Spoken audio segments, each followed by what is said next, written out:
Hello, everybody. Welcome. This is Tim, the Bible Thumping Wingnut. Welcome to episode number 43 of the Bible Thumping Wingnut podcast. Also, a Google Hangout this evening with Matt Slick, and Matt Yester is here as well, who's a friend of the Bible Thumping Wingnut podcast and also of Matt Slick. And regular co-host of the podcast, Len Pettis, is here. And we want to welcome all of you to this broadcast. This is going to be an open discussion. I'll be posting the link shortly to join. If you've got any question, and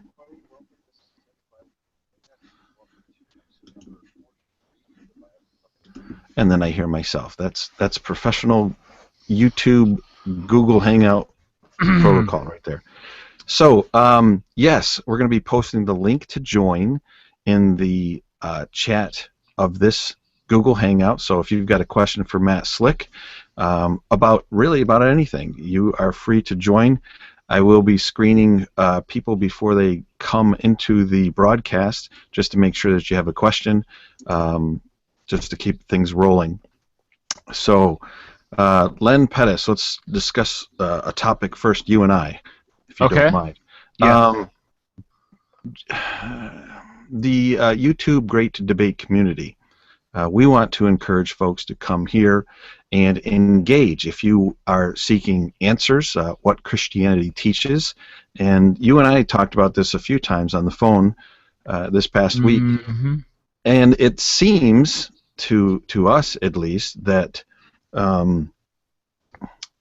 folks would rather go to hangouts and debate and mock and make fun of Christians rather than come here where they would actually get a chance to talk to an apologist who's very well known, very experienced, yes, and can defend the position.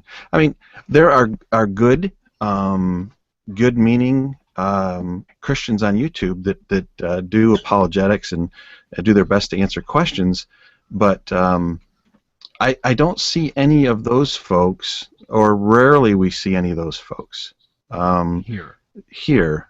Right. And yeah, what do you think of that? Well, it's interesting that you're right. The good. There's some Christians who we love and respect a great deal who are making outstanding content, and it's interesting. They get almost no views. Someone like our friend Mere Christian Logos, who makes outstanding content, great philosophical arguments, a great thinker, a patient, kind, loving man who is willing to answer questions. People don't go to him. They go to the Trainwreck Christians on YouTube, and you know who you are. Just go where the view counts are. And Hey now, view counts. Two things here.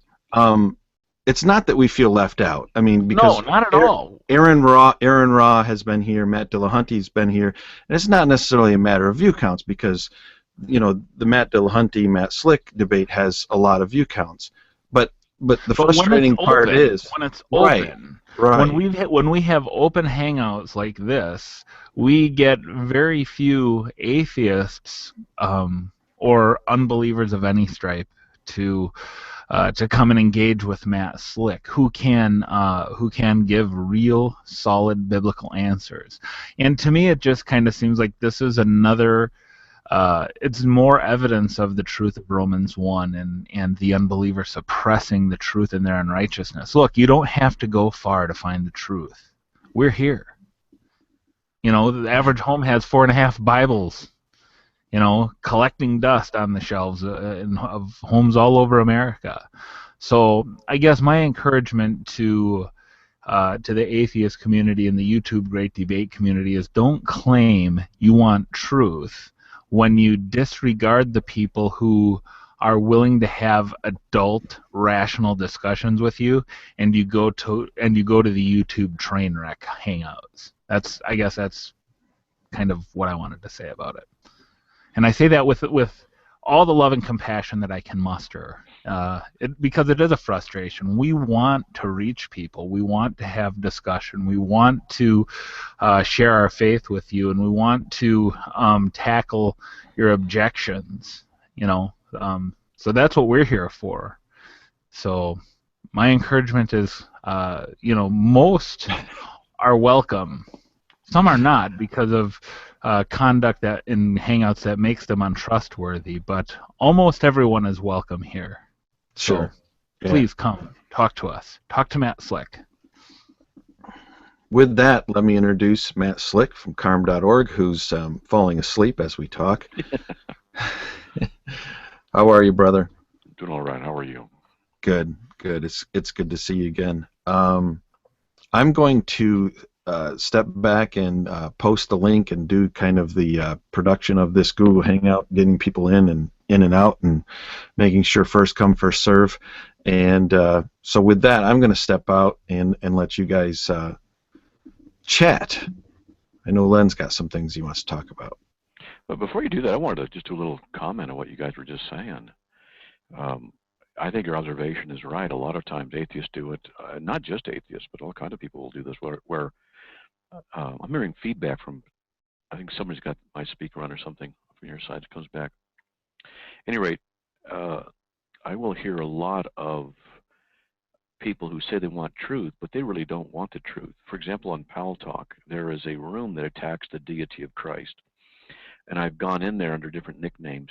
And I only talk when I'm under my nick, of course, Matt Slick. And I go in, I listen, I interact with them in text a little bit. And there are people who say they want the truth, that say they'll debate anybody. So I went in as my name, Matt Slick, a couple of times, and I started answering their objections very quickly, very scripturally. And they banned me. And it was really interesting because they did not want I don't want to sound braggy, but they didn't want a competent response to the challenges that they would have to the deity of Christ. I would come back and respond and then challenge them, and they got rid of me. And what you were saying reminds me of that very thing, that there are a lot of people out there, they're not really interested in the truth because the truth scares them. The truth Is that the J-Dub room? No. Well, I don't know. It might be the J-Dub room. I got banned from, or not banned, but I got bounced from there. So yeah, they banned me. I can still get in. I have other ways. Yeah, right. But it's the room about Jesus. Who was Jesus? You know, the great debate. Who is Jesus? That one. Oh, that one. Yeah, that's a different one. There was another one where is the Father the same as the Son?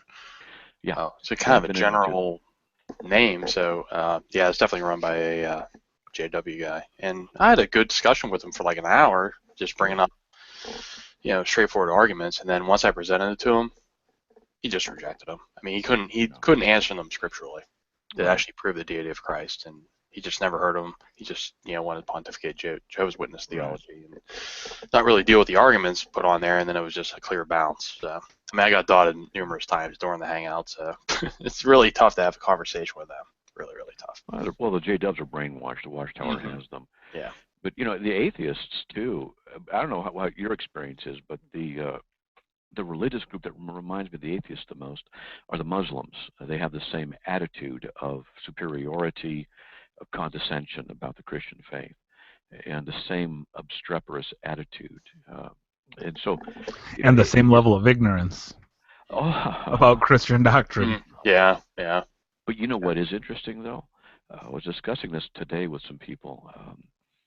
I'm surprised at this. I don't know if you've experienced this also, Matt, but atheists seem to be more interested in Calvinism lately. In the past year, I've seen an increase, not every day, but people asking, "Well, tell you what this Calvinism," and they're atheists. Mm-hmm. So yeah, we've had we have had atheists tell us. One made a video as much after an encounter that I had with Jehovah's Witnesses on my YouTube channel. An atheist made a video and said, "If this God is who Len says he is, I am terrified."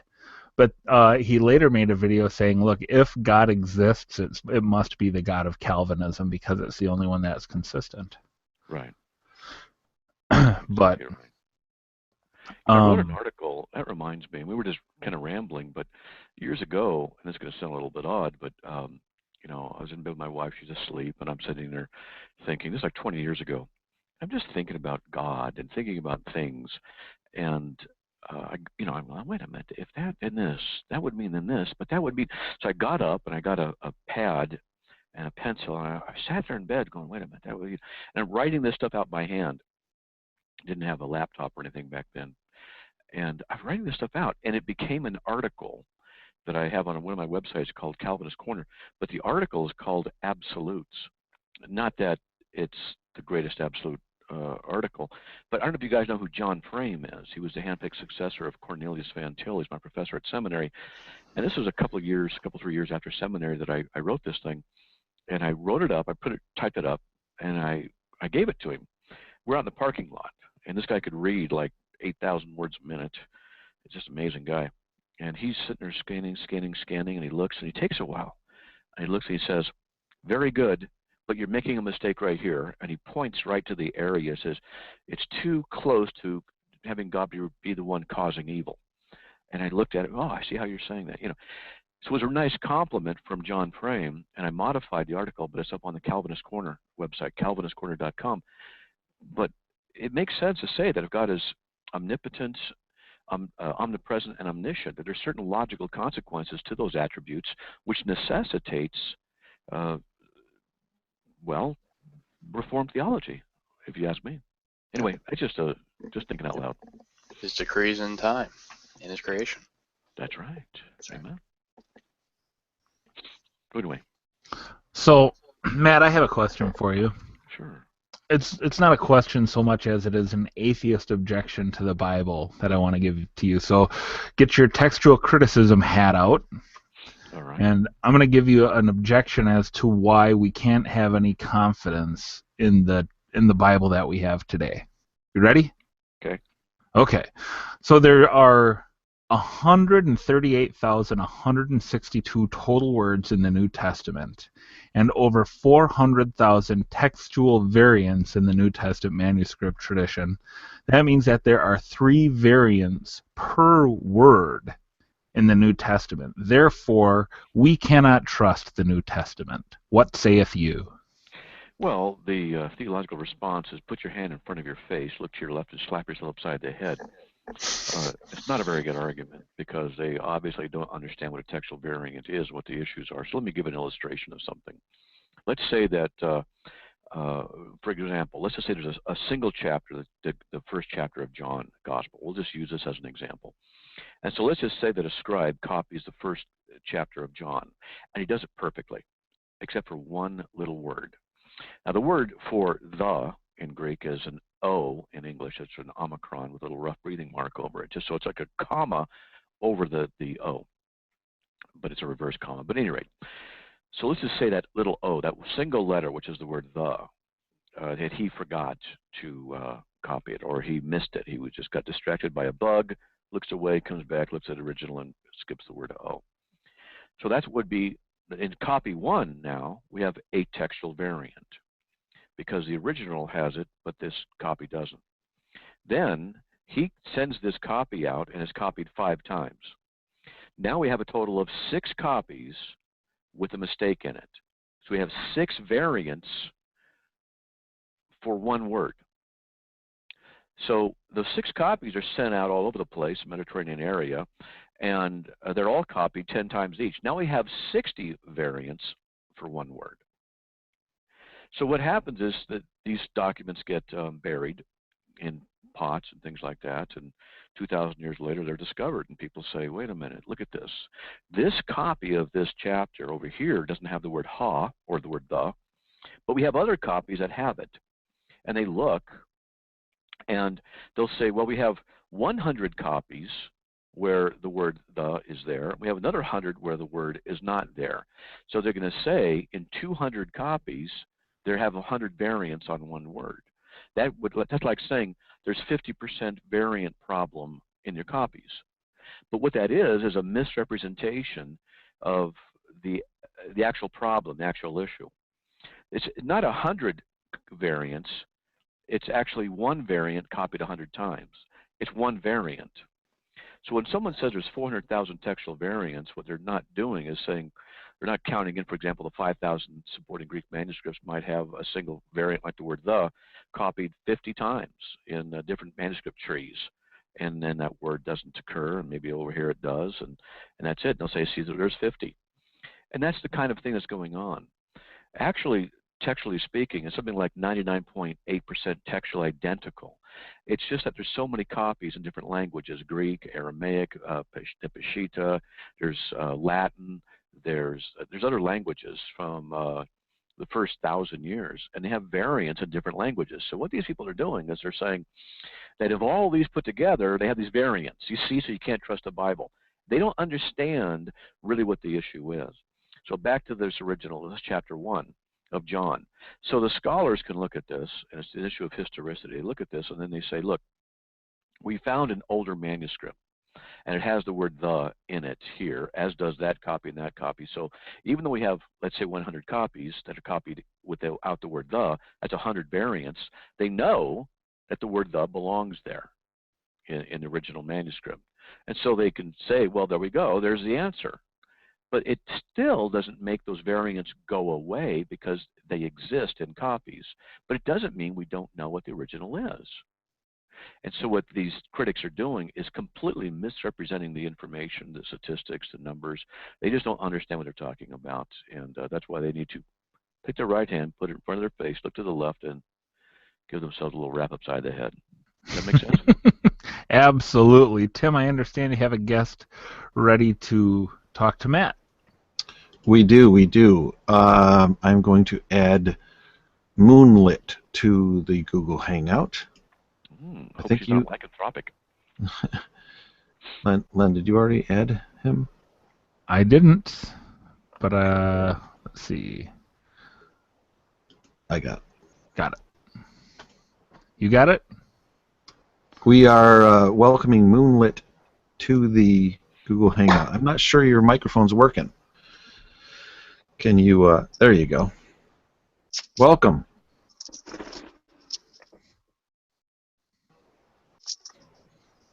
Can you hear me? Yeah. Sorry, my laptop's a little messed up. Hold on. You're good. You're coming through good now. We can hear you loud and clear. Go for it. Yep. Perfect. Okay, hold on. All right. Hello, Matt. How you doing? I'm doing all right. How are you doing? Doing good. Thank you very much. Okay. Now you judge the fact Jesus rose from the dead and performed miracles based on apparent eyewitness accounts, correct? Yes. Now, let's just say,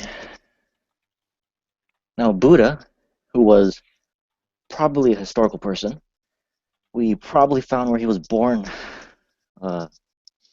last year or 2 years ago in Nepal.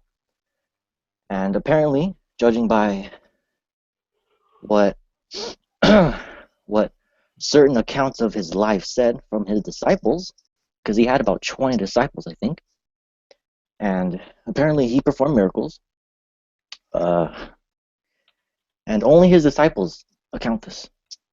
And the accounts were written, 100 years later, and we have none of the original documents.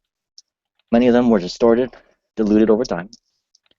Now, judging by that, those eyewitness accounts, which is kind of similar to what happened to Jesus, the Gospels were written about, 40 to 80 years later. They were not eyewitness accounts. They were written by well-educated Greek-writing Christians, not the illiterate Aramaic-speaking peasants of Jesus and his followers. Now, from what bridge can you gap this? From believing Jesus rose from the dead and from believing Buddha performed miracles? How do you bridge that gap? Well, first of all, are you an atheist? I'm a person. Are you an atheist? What do you mean by atheist? Do you deny that God exists? Which God? Christian God? Well, I do not deny that the God exists, but I believe that there is an equal ability to judge different gods and goddesses. Now, for each one... Let me jump in here for a second. Moonlit, you are in a Christian Google Hangout among Christian people. You can assume that when we use Christian terminology, we are talking about Christianity. So enough with the silliness and, move forward as an adult. Thank you. Go ahead, Matt. Yeah, so are you an atheist? Just a simple question. Just want to understand where you're coming from. That's all. So I can answer. No, I never use that word. I do not like that word, and I never address myself as that. I'm just a person. Do you affirm that God exists, the Christian God? I affirm that any type of God could exist, but there is no sufficient evidence. Do you affirm that the Christian God exists?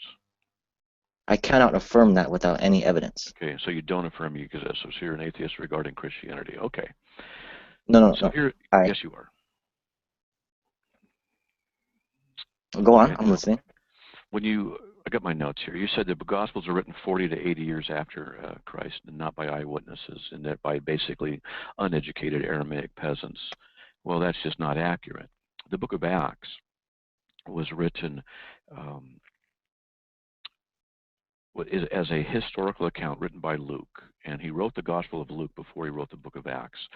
In the book of Acts, there is no account of the death of Peter, the death of Paul, which happened around, and there's a little bit of debate, but just say plus or minus 2 years, the year 62, give or take, 62 to 64. And some say as early as 60. So let's just use 60 because it's easier to just add and subtract from, 60. Okay. So Peter and Paul, there's no records of the death of Peter and Paul in the book of Acts at all. Now, the book of Acts is a written historical account of the early church. It does contain the death of Stephen in Acts chapter 7. Okay. So it also does not contain the destruction of the temple of Jerusalem, which is a super highly important event that Jesus prophesied in the Gospels, and it was written down in the Gospels, but not recorded in the book of Acts. So it makes sense to say that the book of Acts was written before the death of Peter and Paul. So let's just say 60 AD. Okay. Because, hey, Peter and Paul, they're apostles. Now, Jesus died roughly 33 AD. That would mean then that the disparity or the distance between the time there is basically 27 years. Now, if Acts was written, let's just say 60 AD, maybe a little bit earlier, but let's just say 60. He wrote the Gospel of Luke before that. I don't know exactly how much sooner, but let's just say 5 years, because it takes time to research and write these things and stuff like that. And some people think it was done for the issue of legal trial for Paul. But nevertheless, let's just say 55 AD. That's the Gospel of Luke. Well, Matthew was written before Luke, as most historians agree. So let's just say 50 AD. Mark was written before that. Let's just say 45 AD. If Jesus was crucified in 33, we got 12-year difference. That's just a little way of showing you that that your idea that 40 to 80 years doesn't make any sense. It doesn't work with the facts that we see inside the book of or the Gospel, the book of Acts. Furthermore, when you said that it was written by Aramaic-speaking peasants, well, actually, Matthew was a highly educated individual. Matthew was a tax gatherer. You had to be able to read and write in multiple languages in order to hold that job, because you had to be able to speak Aramaic and Hebrew, and he had to speak probably Latin and or Greek, because that was the national language of commerce back then. So for him to be the go-between, he had to have multiple languages in order to hold that job, and he was therefore highly educated. And he wrote the Gospel of Matthew in Greek, in a very good Greek at that. So your idea that was written by people 40 to 80 years later by non-witnesses doesn't really hold up to the facts. Are you with me so far? Yes. Could I interject for a moment? Or are you going to keep going? Okay. Sure, go ahead. Now, you were saying the names of Matthew, but weren't the names given around 180 AD of the four Gospels? And they actually, there was no attributing name to them when they were first passed out and rewritten, and we have none of the original copies. That's kind of what I was trying to get at. We don't have any original copies that we know of, but what we do have are copies of the original, and the copies match, and the copies are highly identical. In fact, nothing of ancient literature comes close whatsoever to the reliability and accuracy of the New Testament documents. Something you probably don't know is that in Greek and in Hebrew, because Hebrew's in the Old Testament, in Greek, they don't have two sets of characters like numbers and letters. They only have one set. And the one set serves the purpose of both letters and numbers. So we would have in English an O or a 0, which is the same thing, or a vertical bar, could be a number 1, or an L, for example. Well, think of that, except every single letter is that way, where a number is also a letter. Well, the reason that's important is because when the Gospels would be written, or when someone would copy, now the copying's where the issue is. And you're right, we don't have the originals as far as we know. How would you know if it's an original? I mean, it's a good question. We only have copies of those things. Well, are the copies reliable? That's an important question. One of the things that they would do is when they would write codices. A codice is like a book page, like we have. A scroll, you know what a scroll is, it unravels as one big long thing. A codice was how they would do a lot of things. And what they would do is they have a certain page in a codice book. And as they would write the letters of each word, the scribe, whose job it was to copy stuff, that was his job, to copy. He would copy in Greek, and he would not do it by memory, because that's not how you did things back then, because that was a way to make mistakes. They would do letter by letter by letter by letter. And what they would do after they copied a codice, a certain page, is they would add up the letters, which are also numbers. And they would take those letters, and they would add them up, and they would do a total. If the number did not match exactly to the copy, of the original to the copy, they took the copy and often would just destroy it and start over on that single page. Sometimes they would use it and make a mark in a margin and say, this is an error right here, and then put a correction in, and they would use it for teaching in lower levels of confidence in a manuscript. Well, sometimes those things would be kept, and they would be disseminated among other churches because they didn't have typewriters, they didn't have word processors, and like my color laser printer back here, you know, and just whip off these copies and distribute them. So we have these copies of those things as well, and so sometimes we'll have marginal notes and some other things that creep in. But anyway, the point is that they were actually copied very, very well. Well, the question legitimately becomes, but how do we know what the original is? Well, we don't know for 100% accuracy what the original is. We can't, because the only way to know that is to have the original. And how would you know? Let's just say that in 5 years, some archaeologist goes, hey, look, here's the Gospel of Matthew. And it's written, and it's in a super ancient pot from around 30 BC. Let me show you something. If you look at the, it could happen. You never know. Yeah, it could happen. Yeah. I see this right here. See that right there? Yeah. Okay. I can see it. This is, for real, this is made in southern Italy in 330 BC, plus or minus 10 years. Oh, that's beautiful. Yeah, wow. It's a Greek wine thing, and it's plus or minus 10 years. Wow. BC. Wow. This is actual, okay? And oh, crud, no. And I love it. So the thing is, I'm trying to say. Well, here, let me show you.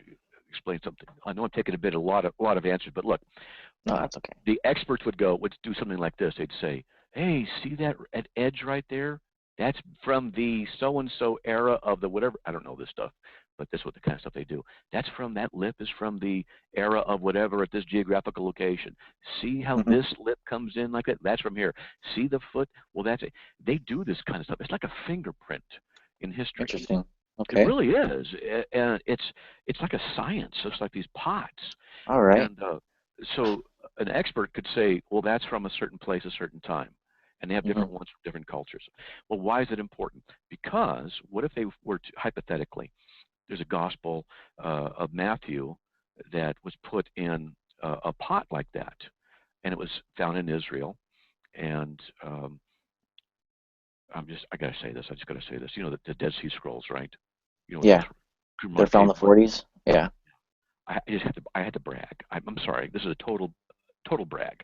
I actually went to Israel and went in that very first cave. I gotta brag. It's just I can't continue to details. Brag.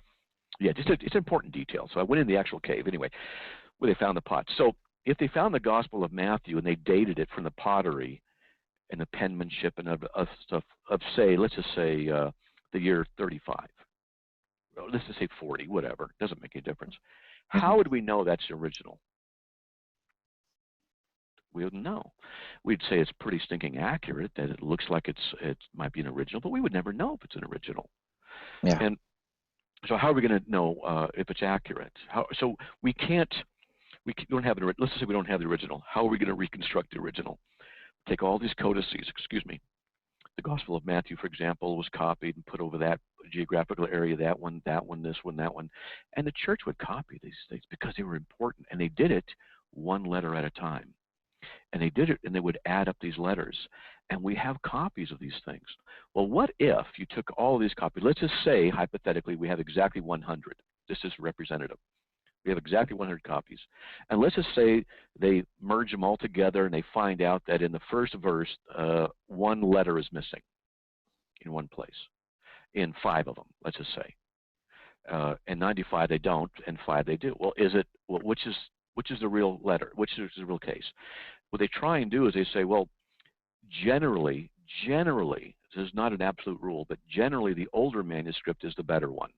That's just a general principle, because it takes time for errors to creep in. And yes, errors have crept in through scribal errors, ditography, and some other things. All right. And so generally the older ones, but doesn't always mean it's best. But that's the general rule. Okay.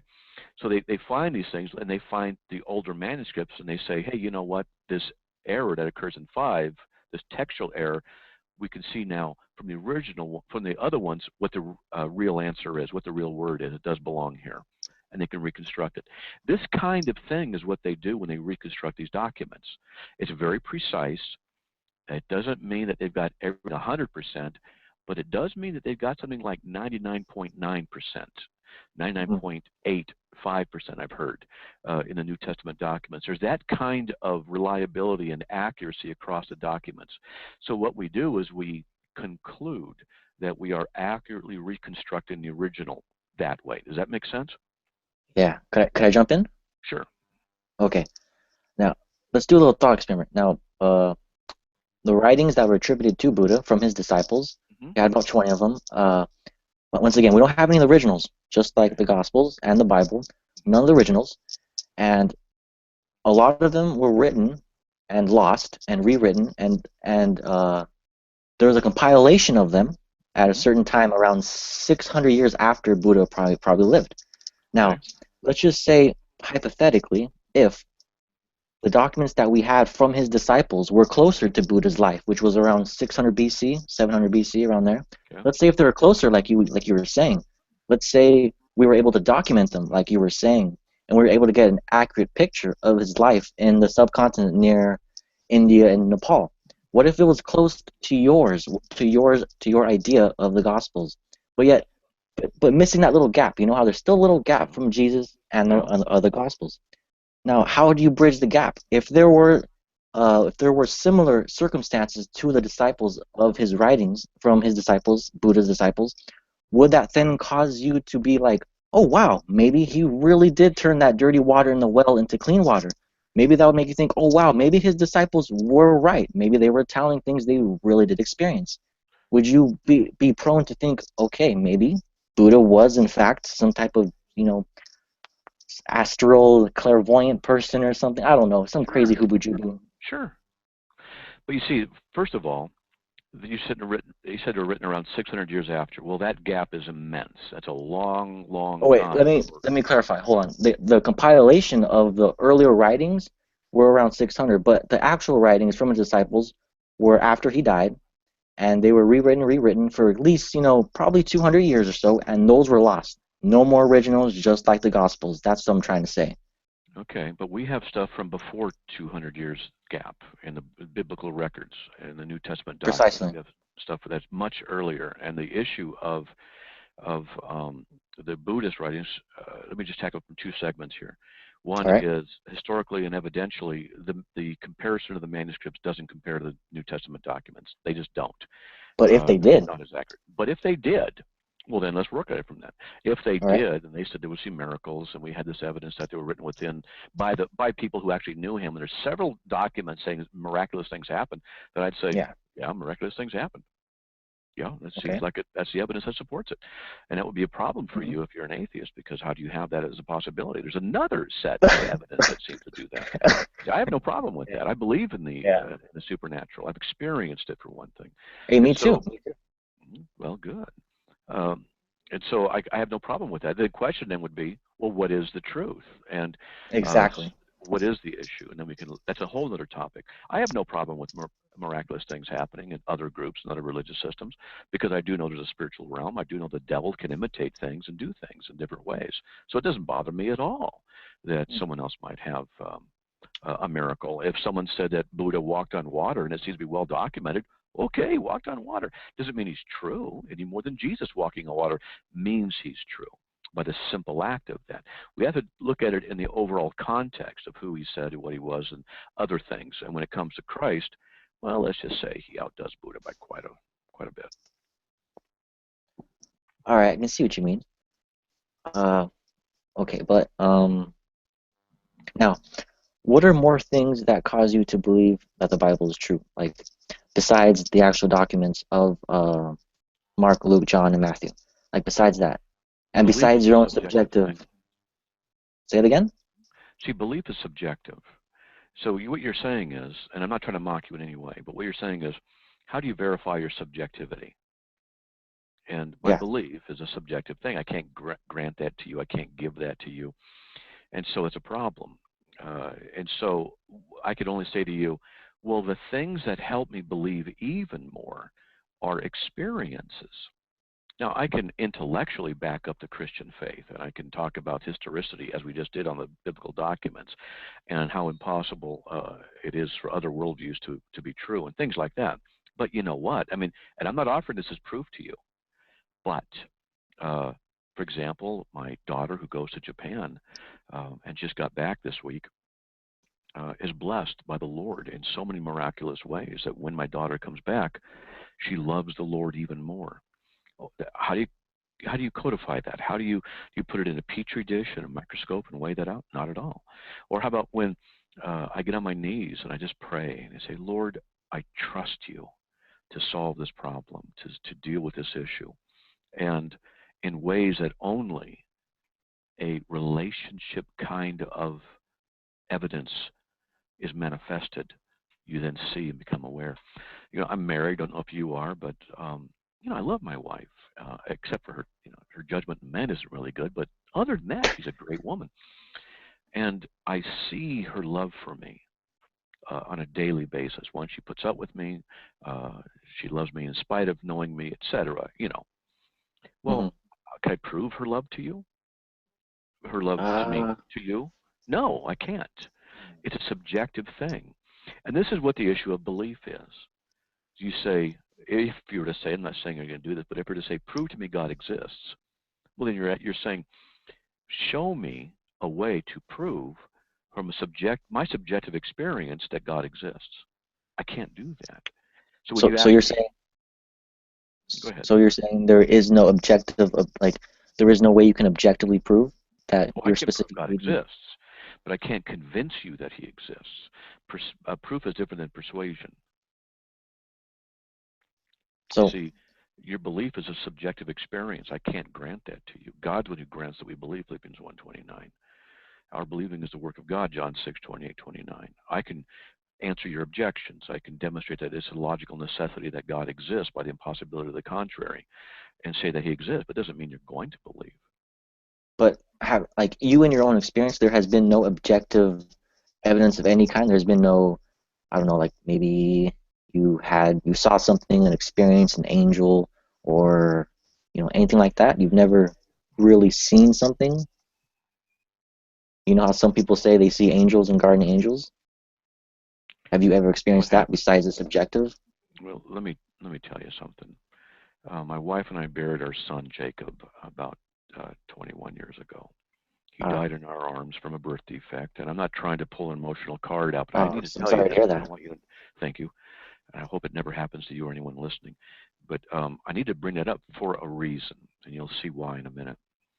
And I hope you never have to experience this, but it's probably one of the worst things you can ever experience. It's just hell. So if you can imagine what the severity of the emotional trauma would be, and may you never, ever, even if I hated your guts, I wouldn't wish that on you. May it never happen to you. All right. So imagine the level of severity of that emotional intensity. All right. Well, when I was 17, I got tricked into walking up front at a church to receive Christ. I raised my hand to a question. The pastor said, "Good, come on up here." I didn't raise my hand to walk up. I raised my hand to learn more about who this Jesus person was. He goes, "Good, come up here." And I'm going to skip a lot of details. So I ended up on my knees with a bunch of other people, suckers, who'd raised their hands in the church. And this man, each person that walked forward was met by a member of the congregation who then had a Bible, big Bible, lots of ribbons, gold pages, and started witnessing. I remember that. It was like, I don't want to be here. Give me a break. And, you know, I still remember him. You know, I'm like looking around. You know, like I don't want to be here. You know, I'm looking at the exit sign. I could bolt. I could just get out of here. But my friends took me to the church. I don't want to just embarrass them. What do I do? And he's blabbing about some ridiculous crud about God. I don't care. And went on and on like this. I'm like, oh, you're killing me. You're killing me. Because I wanted to be a marine biologist. I was going to be a scientist. And I was one of the brainiacs in the high school. And took all the advanced stuff and it is God stuff. But, you know, logically, if God exists, I better find out about him. You know, he's bigger than me. He can do stuff. I need to find out if he's real. So I started paying attention to this guy, and he said, "So, do you want to receive Jesus as your Savior?" And I went through what's called Pascal's wager, not knowing that's what it was. Just said, well, if God's real and I pick him, I can't lose. And if he's not there and I pick him, it doesn't make any difference. I might as well give him a try. Seriously, this is how my attitude was. I figured, if he's real, I better be sincere about this as much as I can, because you don't want to go up to, if God exists, yeah, whatever, dude. You know, you don't want to talk to him. So, I mean, yeah, I had enough sense to, well, if he's there, I'll give him a shot. And so, okay, I'll pray, but I'll be as sincere as I can. I mean, only be so sincere. So, what's your first name, incidentally? Oh, John. Okay, John. So, John, I'm 58. That happened when I was 17. So that was 41 years ago. Wow. Let me tell you what happened. This is why I believe. I'm praying. I'm trusting the Lord as best I could. Just trusting him. Then, all of a sudden, there was a presence that very quickly just manifested in such a way that it caused me to feel absolutely horrible. But it wasn't because I was nauseous. It wasn't because I was sick. It wasn't because it was repulsive. It was because this presence was so incredibly pure and so completely holy and other than me that I was instantly made aware of my unholiness and my filth and my lust and my pride, and all of it exploded all at once into my mind, my heart, my soul, and I understood what holiness was and that I was not that. I then convulsed down upon the ground. And a seizure? No. Down upon the ground and heaved out, wailing, agonizing tears, because I was in the presence of God. I was in the presence of the Holy Spirit, the presence of pure holiness, of powerful holiness. And I can still to this day remember yelling out my groaning, heaving tears of agony because I was unholy. I was in the presence of holiness. I remember looking through the tears, the snot on the ground, everything. Oh, yeah. And the intensity of that time made the wailing agony of the death of my son seem like nothing. The comparison, there wasn't any. The intensity of the presence of that purity was so vast that, just like Isaiah says, "Begone from me, for I am a man of unclean lips." You don't have to believe me, John, but then I'll tell you this. Then Jesus came. I couldn't see him. I could not touch him. I just was aware of him. He was just to my left and just behind me. I was aware of his presence, of his attention, his holiness, his Oh, purity, his wonder. Matt, I do believe you. Don't get me wrong. I believe that you Yeah. truly experienced something. I don't think you're lying or anything. I believe you really did experience something that truly changed your mind, and I say that in a way as because I speak to a lot of different people of different faiths. Now, I talk to Muslims and Hindus, and I believe what they're saying is they're being honest. They're not lying. Mm-hmm. The thing is, I hear a lot of this this appeal to the supernatural, like of things that we can't really explain, the unknown, and I hear that from pagans, neo-pagans. I hear that from Hindus, from Yeah. Muslims, and they usually say the same thing. Not trying to downplay what you just told me, No, but they they don't. usually say that, No. probably not in your own terms, but in different terms too, of No. subjectively experiencing something that's so profound and it emanates in their quote unquote soul in the deepest respect of their heart. And I hear this from different people, different faiths, of different backgrounds, and it Let me leads to ask you, me, yes, have you really asked them? Have you actually talked to them? Did they yes, actually sir. have the presence of Jesus, or did they have a presence? Okay, Was it yeah, just a feeling? let me clarify that.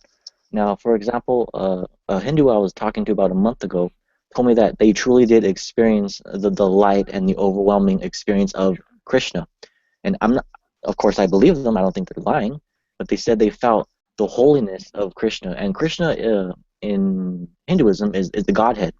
He Right. is he is part of like a Trinity, Brahma, Vishnu, and Shiva, a little bit of a Trinity, and Mm-hmm. he resides quote unquote in every atom and particle. Right. And he is infinite. He has no beginning, middle, or end. It says that in chapter 19, verse 11 of the Bhagavad Gita.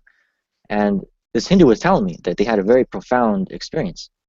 Now, So then you'd have to how? agree that there are spiritual experiences out there and some spiritual things happen. Well, of course, that's why I'm saying I believe you, and I believe these other people too. There is something that I can't explain, and I'm not going to say that I can explain it, but it leaves me in a position where I think, okay, there are these different facets of all these different ideas and people and their experiences. But from my position, who can I think is being more, how do you say, more Okay, here's the genuine? thing. Well, let's just say that this Hindu fellow that you Yes. experienced, he comes on and we're talking and he has a comparable kind of a thing. Uh-huh. Well, then, but his conclusion is opposite of mine. Well, you can't say that his experience wasn't valid any more than my experience wasn't valid. Experiences are real. Now, the problem with experiences is that they're subjective and they don't prove anything. This is why I say to people, I don't offer this as proof. I'm just telling you that Jesus came to me. I have to follow him. When Mm-hmm. we get to the issue of Hinduism, which is basically reincarnation issues, Yeah, it's a and pretty crazy religion. yeah, there's some problems in it. There's some logical problems. Now, let me just put on the thinking cap. I can look at another theological system and find problems with it and say, well, it can't be true because. Just as Yeah. some Christian, people try and show Christianity to be untrue, they can't. There's no logical reason that it can't be true. There Oh. There are logical reasons, for example, why Mormonism can't be true, and it just can't be true. There's logical reasons why Islam cannot be true, because the God of Islam is capricious and he's self-refuting. And there's ways to show this. The idea of Hinduism with reincarnation and an infinitely old being that has an emanations of himself in different consciousnesses for reincarnation purposes to come back to him, means that there is this thing called karma by which people are supposed to be involved as they learn things through life and go back to be with God, right? With nirvana, right? Well, a question I ask them is, so you have bad karma, and in your next life you get better karma, hopefully, and better and better and better, so you can go back with God, right? And they'll say yes. Okay. So in your first, so to speak, incarnation, how was your karma? Was it perfect, or was it bad because you hadn't done anything bad? There was no previous life, so it's perfect karma, right? And they'll say yes. So you had perfect karma, and you couldn't get back with God. That's a good one. So now you have imperfect karma, and you're going to go back to God. How's that work? You see the problem? Yeah, I can see what you're saying.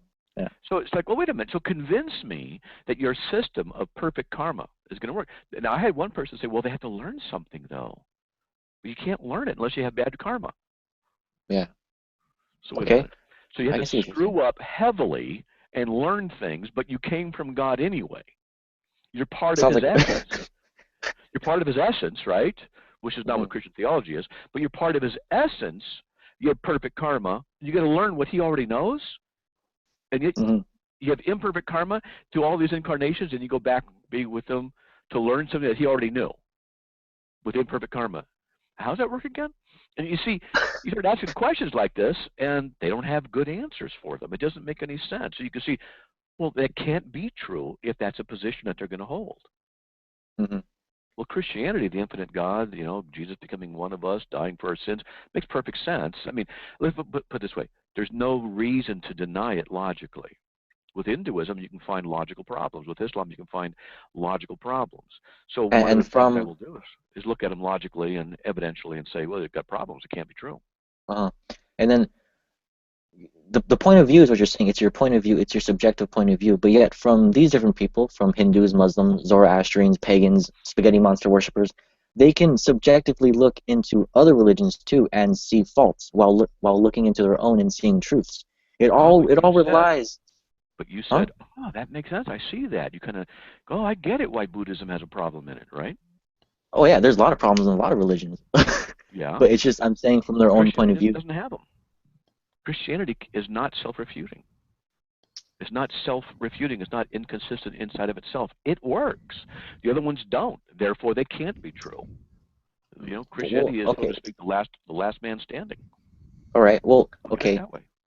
Okay. How about back to the? Hey, Moonlit, we've been going on this conversation a long time, and we got a lot of people waiting. So, all right.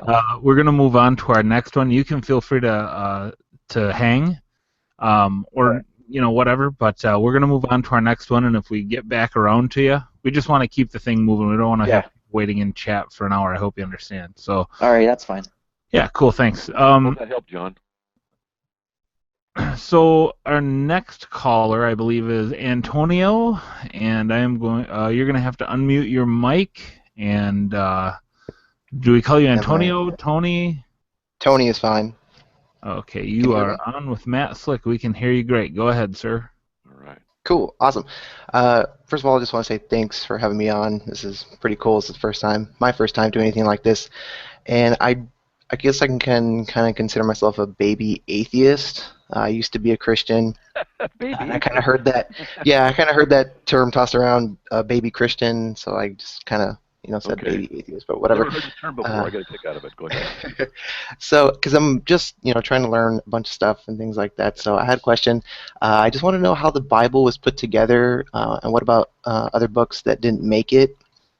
I actually read about the Gospel of Judas. I was just wondering, if it was kind of put together with, men who are infallible according to the Bible. How was it put together, and who was the judge of, finalizing it? Was it over a long period of time? Was it like a council, or, could you help me kind of understand a little bit more about how the Bible was put together? Sure. Well, let me give you the overly simplistic answer, and then I'll try and fill in the blanks. It was put together by God, who authored it, and then he caused the Christian church to recognize what was and was not true. That's the overall answer. The Christian church recognized certain things, but it had criteria. So, for example, the Old Testament wasn't an issue. That was up by the Jews, and they knew. So that's one issue. The question we're really talking about, because you mentioned councils, has to do with the New Testament documents. Well, for the most part, the criteria that was used to judge whether or not a New Testament book was really a New Testament book, and some of it was subjective, but some of it was not. One was that it would be attributed to an actual apostle. So, for example, Paul wrote Galatians and Ephesians, and I've been to Ephesus. It's a magnificent place. And so he wrote these, and the tradition that was associated with it, or Paul, said he wrote it, they knew, these things really came from him. So they were just in because, well, it's kind of like a free pass. However, there were a couple of books that there were some doubts. We'll get to the four Gospels, too, in a little bit. Hebrews was in doubt. Revelation was in doubt. James was in doubt. And I think there's one other. I think Ephesians, but I'm not sure. But at any rate, it wasn't Ephesians. It was something else. Jude, maybe. I can't remember. So how do we know which ones are there? Now, here's a subjective thing. Jesus says in John 10:27 through 28, "My sheep hear my voice, and they follow me, and I give eternal life to them." Now, I'm married. My wife, if she were among 1,000 women, and I heard her voice, I can hone in on her voice. That's my wife. I know her. And the same thing, as subjective as that is how the Christian recognizes the Word of God. We just know the Word of God. Now, that's subjective. I don't offer it as proof, but that's one of the things that the Christian church uses as a criteria. Does it have that resonating power, that truth, that the body of Christ says, yes, this is true? Not only that, but also, is it attributed to an apostle? Is it attributed to those, or an amanuensis? For example, Mark worked with Paul, and Mark wrote what Paul told him that he had gotten. So things like that. An amanuensis was like a scribe. So Luke and Mark in the four Gospels were not necessarily eyewitnesses, but they worked with Peter and with Paul, and they wrote what they said, and they collected stuff from the apostles and put it down, and the apostles gave it the thumbs up, so therefore it has the stamp of approval, and so that it was recognized as being authentic. So this is largely how it was done. Councils came together. Now think about this. There's what's called Caesaropapism. Caesaropapism was emperor worship. Caesaropapism, Caesar worship, Caesar emperor. And the Roman Empire had control of Israel, and they allowed Israel to worship their own God, and there's some political reasons and social and historical reasons why they would do that, because Israelites were pretty tough about some stuff, and all the Romans really wanted was geographical control, and they had that. But nevertheless, they had Caesaropapism. Now, what was my point? There's a point. Oh, yeah. So they were under, the Christians were under careful scrutiny of Rome as well as of the Jews. So the Christians wouldn't go around saying, "Hey, look here, I got the book of Matthew right here. Look at this." You might go, get executed. So they would take these documents and they would hide them. And so you didn't have these councils right away because the Christians were being persecuted. In the 60s, Nero was literally lighting Christians on fire. And after 70 AD, when the Romans had to come in and kick butt on the Jews, the Christians were considered part of a Judaistic sect by the Romans, so they were after the Christians as well. So the Christians just hid. It wasn't until Christianity became normalized and accepted as it grew in the Roman Empire that it was then able to have councils occur. Because otherwise, let's all gather the main people of Christianity in one place, come and get killed. They couldn't do that until it was legitimized enough to have a council. That's why we wouldn't have councils for 200-300 years till after the death of Christ. And then they had these issues of what were certain doctrines and what were books that were to be included. And so it was by that time that a few of those books had issues in them. Not in them, but there was debate about them. Hebrews, James, Revelation, for example, I know those were the ones that were debated, and that was because of 200-300 years later. But there was a good historical context and tradition about those, and so the church recognized them and voted them in and saying, yes, they really are true. Now, I know I'm kind of going a lot here, but here's something about the four Gospels. A lot of people don't know this, but the topic that's written about, and this relates to the four Gospels, the topic that has more space written about it than any other topic of the entire Bible, period, bar none, is the tabernacle in the wilderness. You go to the Old Testament, read about the tabernacle, chapter after chapter after chapter after chapter of stuff with details upon details upon details about building this tabernacle. And if you have insomnia, just start reading it. You'll be out in a half hour. And it goes on for chapters. It takes hours to read these things. Why so much detail? Because God said in Exodus 25:8, build a tabernacle so I can dwell among my people. And I can get into the theology of this, but I'm not going to do that right now. I don't want to tangent too much. What's interesting is that the tabernacle actually represents the indwelling of God, the incarnation of Christ. That's why there's so much written about it. But here's the thing. The 12 tribes of Israel camped in 4 groups around the tabernacle. So we had a tabernacle. Let's make it this big for scale. There's a tabernacle. And it'd have a bunch of men, and it had the numbers that would camp above. A bunch of men camped this side, and a bunch of men camped to that side. And then a bunch of men camped to that side. And when It's a you big cross. exactly, you would see a Yeah. cross when looking vertically, which is really interesting because the cross was not a known. I mean, they could put sticks together as a cross, but crucifixion wasn't invented until 600 BC by the Phoenicians. But you see this cross. Now, what's really interesting is that the 4 camps, or 4 groups of 3, 3, 3, 3, 3. So the total of these is cross. And I've done that. I've added up the numbers and done it. It's not a perfect cross, but it's a cross. You can see it. And they had 4 banners or flags that each group was represented by: lion, ox, eagle, man. Lion, ox, eagle, and a man. Well, it turns out in Ezekiel, there's a 4-faced creature out of heaven: lion, ox, eagle, and the man. In Revelation, there's a 4-faced creature: lion, ox, eagle, and the man. Guess what the 4 Gospels were known by in code among the Christians? The lion, the ox, the eagle, and the man. The 4 Gospels were revealed by God, and they had those code names that the Christians used in the early church: lion, ox, eagle, and man. In addition, in the Gospel of John, which is the last gospel written, it has a little story, John 21. And you got to notice, at the beginning of the ministry of Jesus, when he called the disciples, they were fishing. Cast your net on the right side, not the left, on the right side. They brought in a bunch of fish. Right is the position of salvation, left is the position of judgment. On the day of judgment, the goats that go to hell are on the left, and the sheep are on the right. And on the crucifixion, the man on the right was saved, the man on the left was not, of Christ. So after Jesus' resurrection, when the disciples went back out to go fishing, because Jesus had died, they didn't know he'd resurrected. You know, he comes to the shore and they can't catch, and he says, they can't catch anything. He says, cast your net on the right side. They brought in 153 fish. It's recorded in the Gospel of John. Why 153? Now, I've not verified this because I'm not going to do the verification on this. You can see why. But it turns out there's a book written where a guy went in and took the 4 Gospels and then listed out every single instance where Jesus blessed somebody. Jesus himself either healed somebody, gave him a blessing, whatever it was. Not the 4,000, not the 5,000. Because those are just large representatives. And guess how many individuals received a blessing from Jesus in those 4 Gospels? 153. Now, get some background noise there.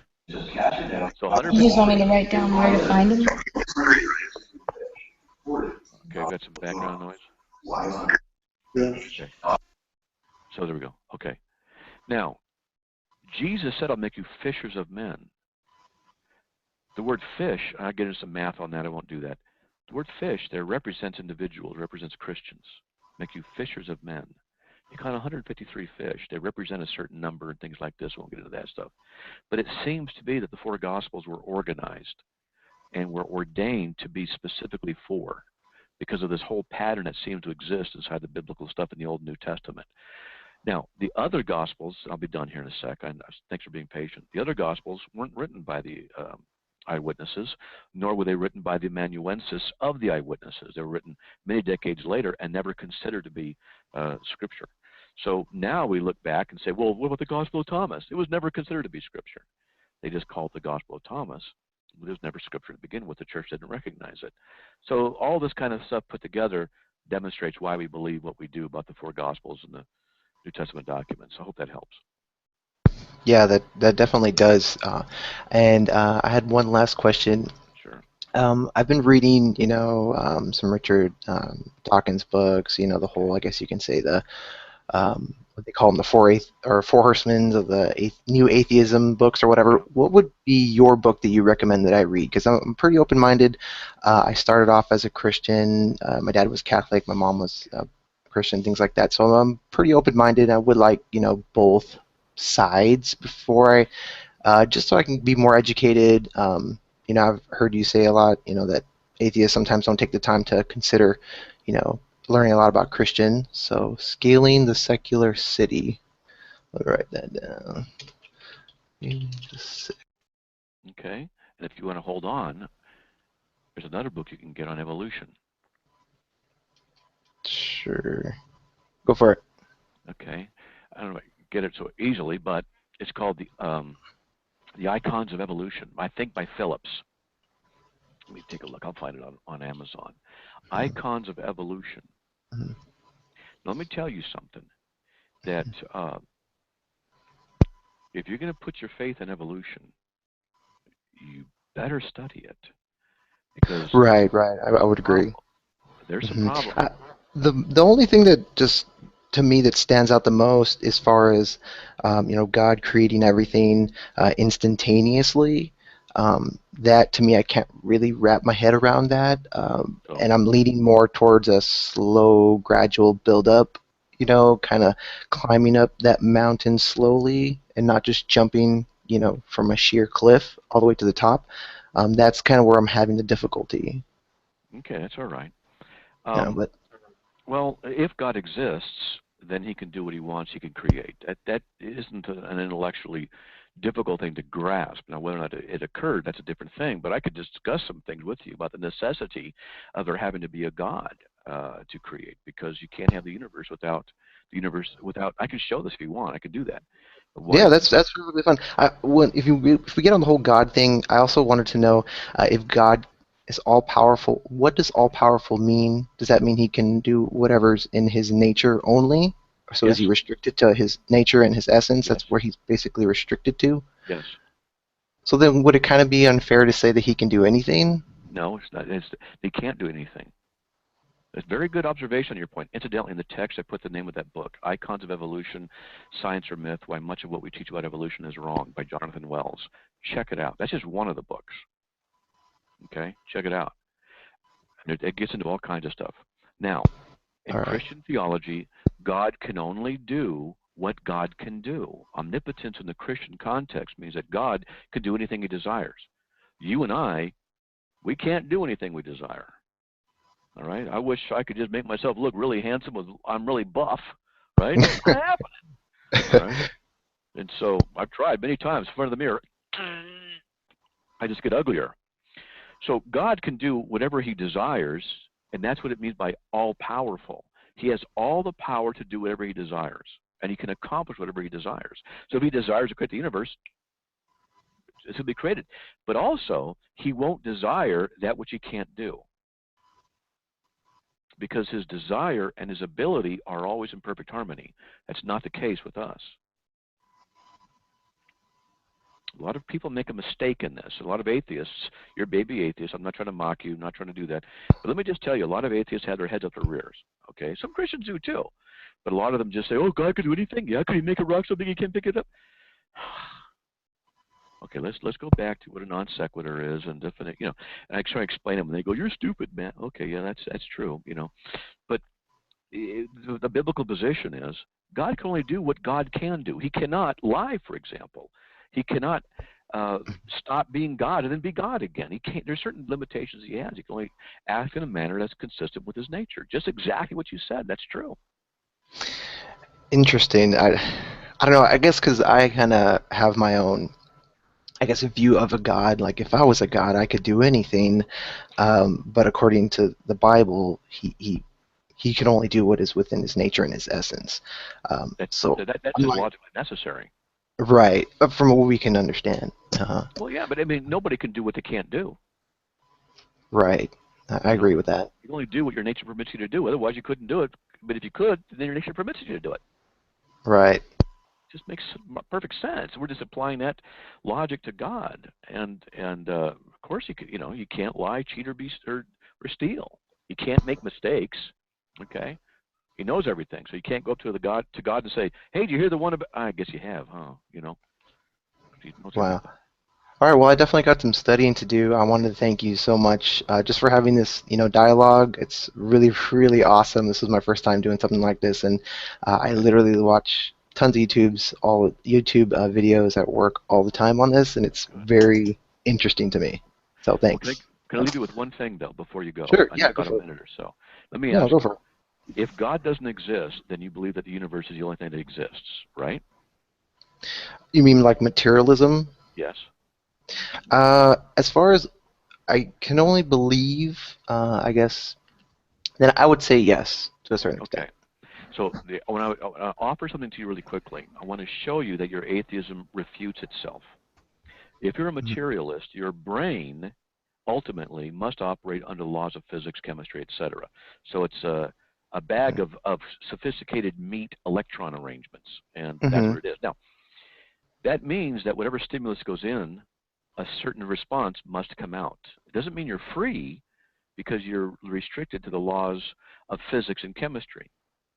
You with me so far? Yes. What I mean, free as in I choose to pick up my mouse. I didn't choose to do that, or You're free to my do that. brain But told your me to brain, do that. your brain requires you to do it. And if I were to ask you a question, you'd have to give me the same response, because if the circumstances were identical in every time the same way, you'd give me the exact same response. That means, in a materialistic worldview, that your brain is simply operating under the laws of physics. The question then becomes, how does your brain produce proper logical inference? How can you then trust your brain if it is a sophisticated machine? You would not be able to trust your judgments from that perspective as being accurate. You would think they were, but it doesn't mean they are. It just means that your brain is just working in a stimulus response thing in a sophisticated way, which means you have to have doubt about the trustworthiness of your own thinking, which means your atheism is in doubt, which means materialism refutes atheism. You couldn't trust it to be true. You can't say it's true. So on the flip side, then, the Christian God is the rock, the basis, the objectiveness of the entire universe, would you kind of say? So we would have to lean on him for the understanding, for him for the truth, for him for the knowledge?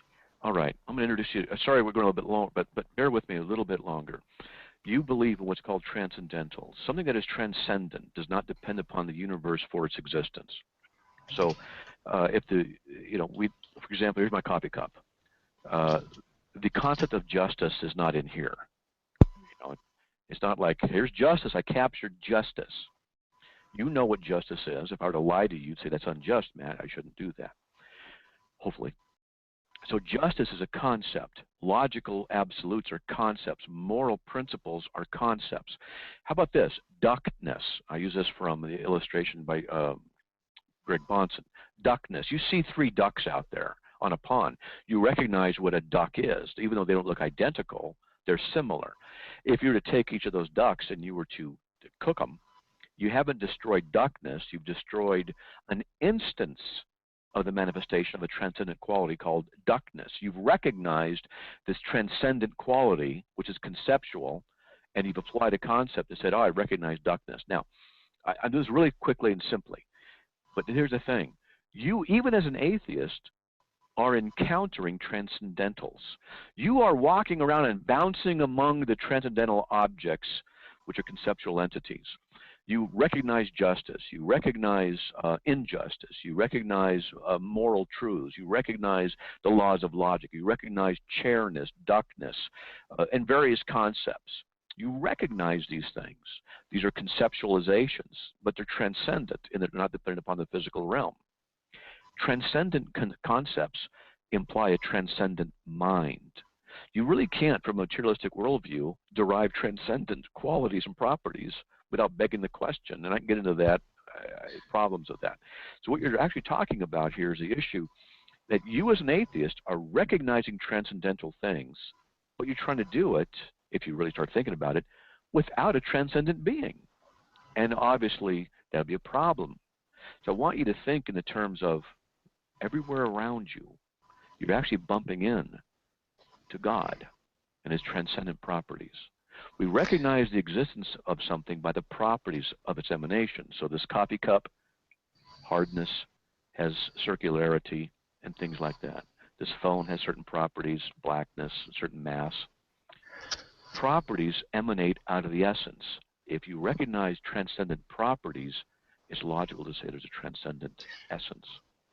I noticed that you said duckness and chairness. Even though those are, I would say, transcendentals, we're still referring to a physical object, though. When you said injustice, normally when we invoke injustice, there was an act of someone being hurt or something that was taken wrong. So wouldn't you just be using adjectives? Justice is a concept. Well, we get justice from the act of someone not doing something that's justified, wouldn't we? Hey, watch this. I'm going to watch this act. I'm going to put my coffee cup down. You can't see it, but I'm putting my coffee cup down. Uh-huh. Is that just or unjust?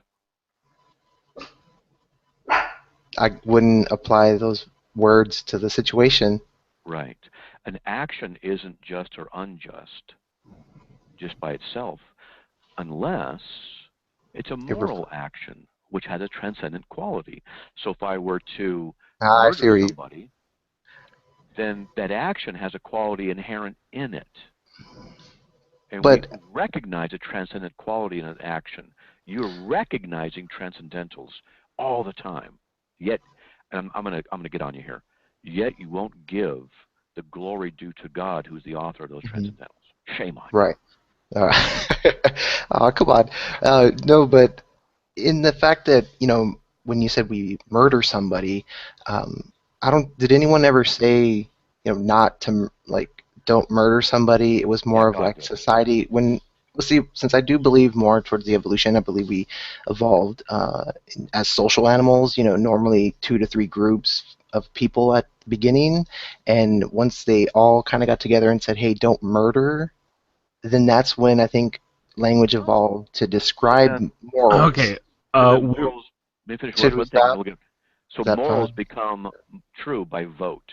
Then you can't complain about Nazi Germany. But well, I mean, okay. I know that's you brought up Nazi. Oh man.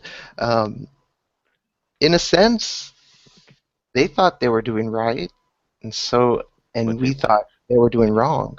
And you recognize a transcendental thing outside of them, you realize that what they were doing was wrong. But in a materialistic evolutionistic worldview, you can't say they were wrong. Right. Think about ultimately, we got to get those callers. I know they're waiting. No, yeah, that's fine. But I definitely want to come back, and it was fantastic talking to you guys. I'm going to still hang out, though, in the chat. So it was a pleasure meeting you, Matt, and Bible Thumping Wingnut, everybody. Hey, thanks, Antonio. Tony, we appreciate you coming on. If you want to go ahead and mute your mic, we will move on to who is next? Slave of Christ is back. Unmute yourself, and let's go. All right, so Lord willing, just kidding about Lord willing thing, but hopefully my mic... Your mic is really bad again, dude. Okay, give me a second, I'm going to try it again. Hopefully. It's like you're on a 1920s telephone or something. You sound like Charlie Brown's teacher a little bit.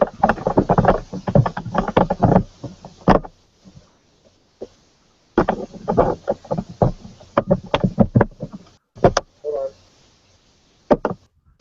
What about No, now? no better. It's no better. This is no better. No better. No. It's really bad. All right, we'll let him work on that.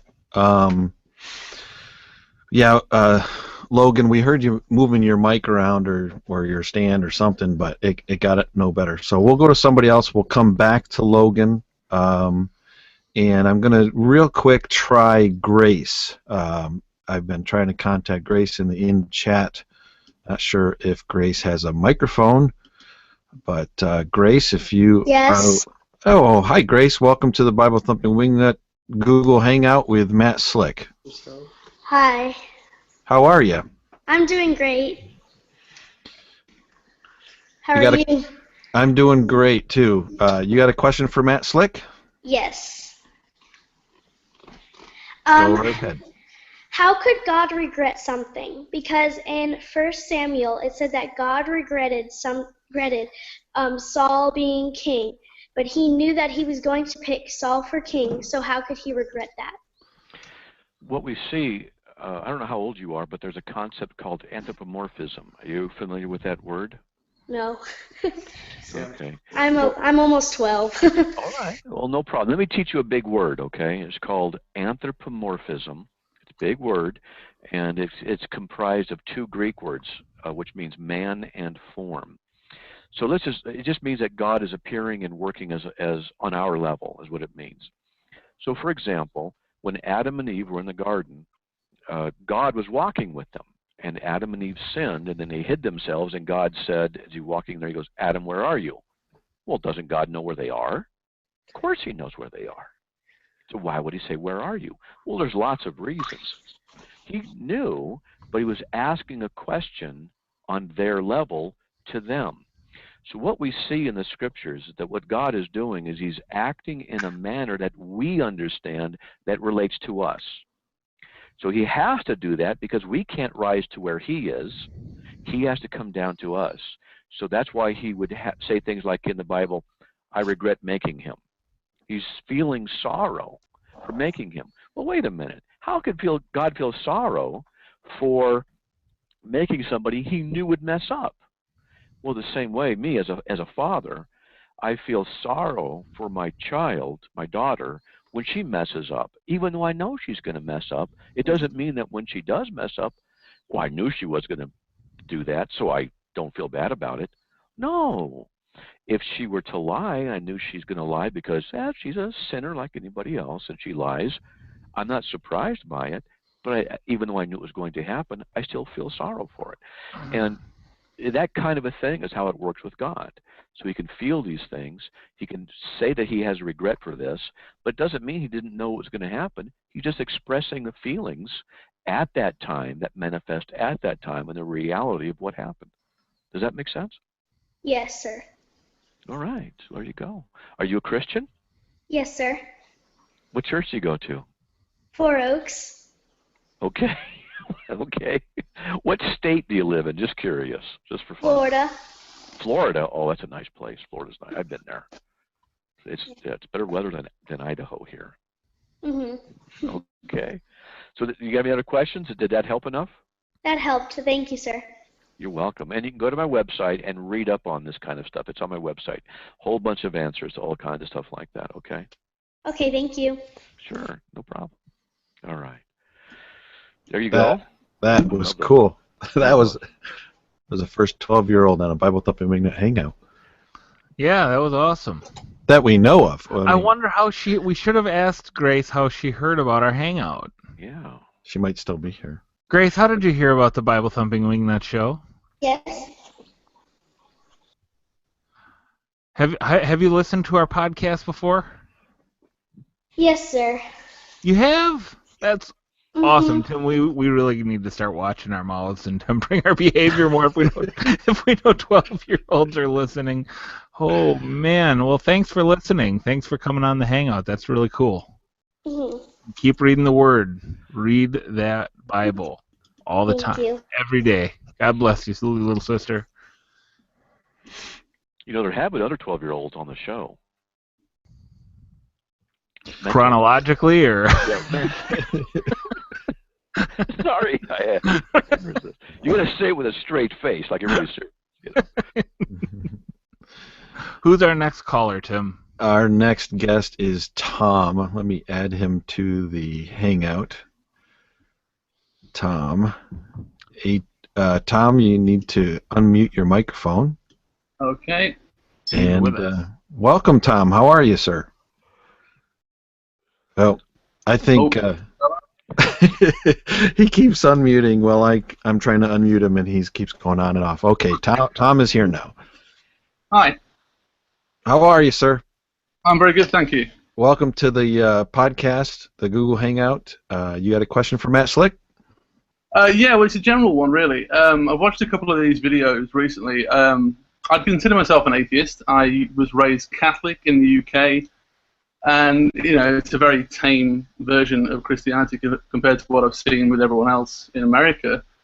And I went to church every day. I went to church every week. School every day was Catholic school. We prayed all the time and everything, but we never really learned anything about these specifics about morality and all this kind of stuff. And I'm really confused about the transcendental argument, which I've only really heard of recently, but it really sort of fascinated me. But I don't quite understand anything behind it, because to me, it's generally about how you can't have anything logical without God, right? And you can't have morality without God. But for me, from what I've understood in life, generally, morality is only really what you decide it is. It has to be some kind of social contract between people, because that's all that really matters in the end. Like, I mean, I heard Matt brought up the Nazis before, and I mean, I'd say they are objectively wrong, if only the fact that all that matters is that people were being killed for no good reason at all, and if there ever is a good reason. And so they are wrong. Sorry, I've got a very long-winded, confused question. I think morality sort of is objective, but I don't quite understand why there's a necessary personal being to say this is right, this is wrong, because some things are just obvious. Let's talk about that. Okay. Now, I've written on my website, I don't know if you've seen my website, carm.org, but I've written on it, can atheists be ethical? Yes, they can. Can atheists be rational? Of course they can. That's not a problem. I mean, I've met atheists who I would trust in my home. I've met Christians I wouldn't trust in my home, But the question is, from the atheistic perspective, from an atheistic worldview, and atheism is a worldview because it's a worldview that says the world exists without God. It's a view of the world that has God omitted. So it is a worldview. Now, not as detailed in some areas as a Christian one, but nevertheless. The issue is... honest sometimes, but that's all I can ever be is very honest. I haven't got a clue, and that's my way of looking at things. So I call myself an atheist just because I have no idea about any of it. So I just say I can't believe it because I don't know any better. But anyway, sorry. That's fair, but the atheistic worldview doesn't make sense, and that's what I want to say is, can I demonstrate that? Well, it takes a while to demonstrate that kind of a thing. But let's just say, for example, the issue of morality. All right, if God does not exist, let's assume the atheistic position, which is a denial of God, either openly or passively, but it's a denial of considering him as a legitimate factor. So we'll say that atheism is a denial of God in that sense. That means then that we arrive by an evolutionary process, because there is no other way. It's either by an evolutionary process or it's not. And anyway, so how do we get morals? Now I'm going to give you a sentence and see if you would agree with it. Okay. It is always wrong for anyone to torture babies to death merely for their personal pleasure. Let me say it again. It's always wrong for anyone to torture babies to death merely for their personal pleasure. Would you agree that that's a true statement? Yeah, but because that's one particular scenario, I suppose. I wouldn't say that because it's so specific and it's always going to be horrific to the individual causing it and to the individual and to the person who is being harmed.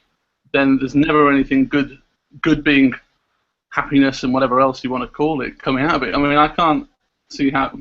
But you say it's a universally true principle, right? Well, as far as we could ever know, how it'd be nicer if people couldn't be harmed. But if people are going to get harmed, then it's never going to be enjoyable. Therefore, it's always going to be a bad thing in any situation. Well, but it's one. Harm is irrelevant to whether or not something is morally right or wrong. But surely that's all that matters. Who says? Well, everyone, because we're all the people who experience it. Everyone? Because we're all here. The reason we all understand anything is because we all get to share things. If it was just me in a box, I would never really hurt myself. But then someone else comes in. Hold on. You said everyone. Have you tested everyone? As far as I know. Okay, so here's the thing. I'm trying to trap you is what I'm trying to do. Okay, you ready? Okay. Is that your subjective experience says that it's always wrong. But how can you have a subjective experience be the source of a universal truth for everybody? Well, unfortunately, that's all there is to have. So we have to all kind of agree upon things sometimes. And well, I disagree with you then. I think that you're wrong about it. That's my subjective opinion. So now is it true? Is statement true or false? Which statement? Sorry, my statement. Okay, so if I disagree with you based on a subjective experience about a moral right or wrong, am I right or am I wrong? Well, again, we'll test it. Then it'll always. How do you test it? If something always hurts, then I'll hurt you this time, and then you'll not like it, and then we'll prove my point. That's the kind of way you have to look at it. But if I were to come into your home, Tom, and with a gun and rob you, and you say, Matt, that's wrong. I say, you're an atheist. So. Yeah, but it's because I know that you will hurt me. and that's the only reason it's wrong. There's no other. There's no. You know, Why does hurt make it right or wrong? Because that's what we don't enjoy. So if there was, if there was a God and He made the world so we were all perfect, as you say He did, but we couldn't feel any pain at all, then there wouldn't be any wrong because there'd be no problem because no one would ever suffer. So there'd be no issue in the first place. Tom. Why is hurt what makes something right or wrong? Well, it's what it makes it. Well, okay, not in every situation. It depends on. I've heard people say, injuring people can always be wrong, but of course sometimes you can be hurting someone to save someone else. No, you're not getting my point. You're not getting my point. Why is hurting people the standard of right or wrong? Because of suffering. We don't want anyone.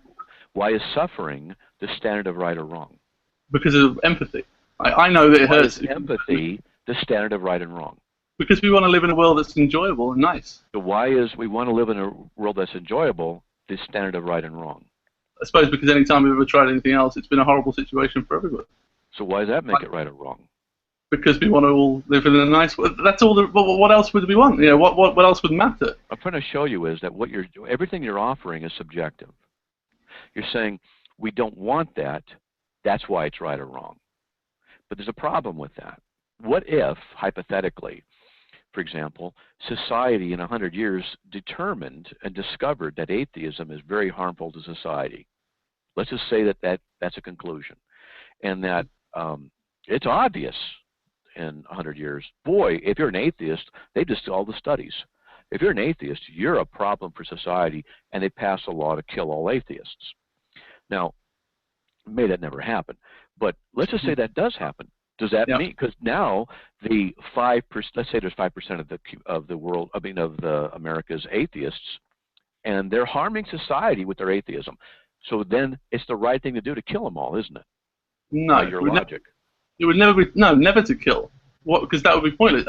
Obviously, why not? Why not? Because society's better because everyone benefits. So no one would ever want to live in a society when they were the worst off.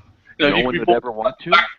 Or a neutral society where you've no idea who you're going to be, then you're kind of worse off. Here's the thing. I'm trying to get you to see something. That what you're doing is you're offering a subjective standard that's only your opinion. Here's the problem. You're saying society wants this. Well, just because society wants it doesn't mean it's morally right or wrong. That's not what you want to base morality on. Because if society says we need to kill atheists, then it's right to kill atheists. Just like Nazi Germany said it's right to kill Jews, if you're going to base it on society. Yeah, but that's one particular viewpoint that just got sort of, people were forced into doing it, and the rest of the world, the rest of society, all went against it, and there we are now back to the same place again. No, no. Russia killed, Stalin killed millions upon millions and millions of people because he was, well, he's an atheist, sorry, but he was, and he believed in evolution and survival of the fittest.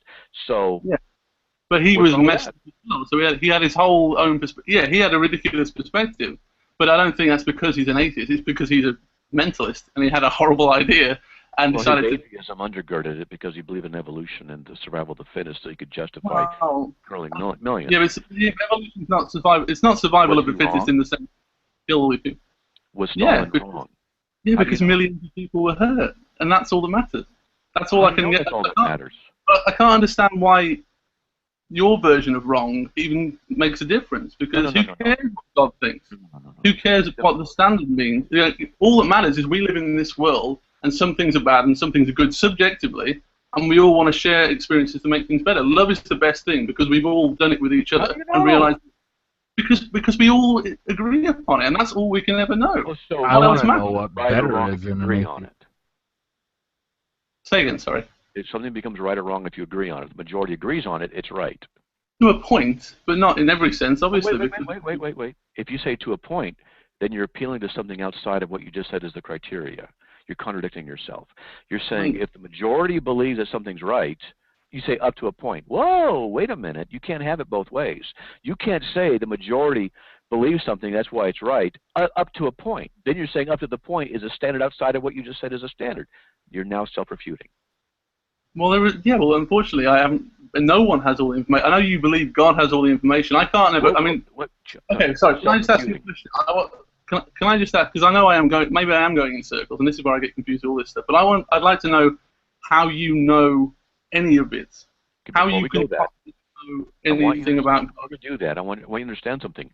I've shown you that you have refuted yourself in your thinking about morality. And then immediately what you do is you say, Matt, now you show me yours. We're trying to show you, one of the things we're trying to show you, I've got a cat right over here. You may see him walk across the camera here in a second. He does that. He's a great cat, too. But what I try to show you is that your thinking doesn't work. And as soon as we get to the point where I've shown you it doesn't work, you then jump to something else, which is an admission you're at an impasse. Well, now I'll answer your question. It's more that I'm confused with it. You know, I've never looked at it in any other way, and I can't understand the God way in a sense because let's do that. To me it makes no difference. It makes no difference. So I mean, why? If God's the sort of the ultimate arbiter of everything, and He says this is right, this is wrong, just because He wants it to be, well, why does that then make it right or wrong? Apart from definitionally, can I answer? Why is what God wants any better than what someone else wants? My wife wants to say something. Yes. She's spending the night over there. She's going to school tomorrow. There. There's no school tomorrow. Oh, because it's holiday. Okay. Family stuff. Sorry.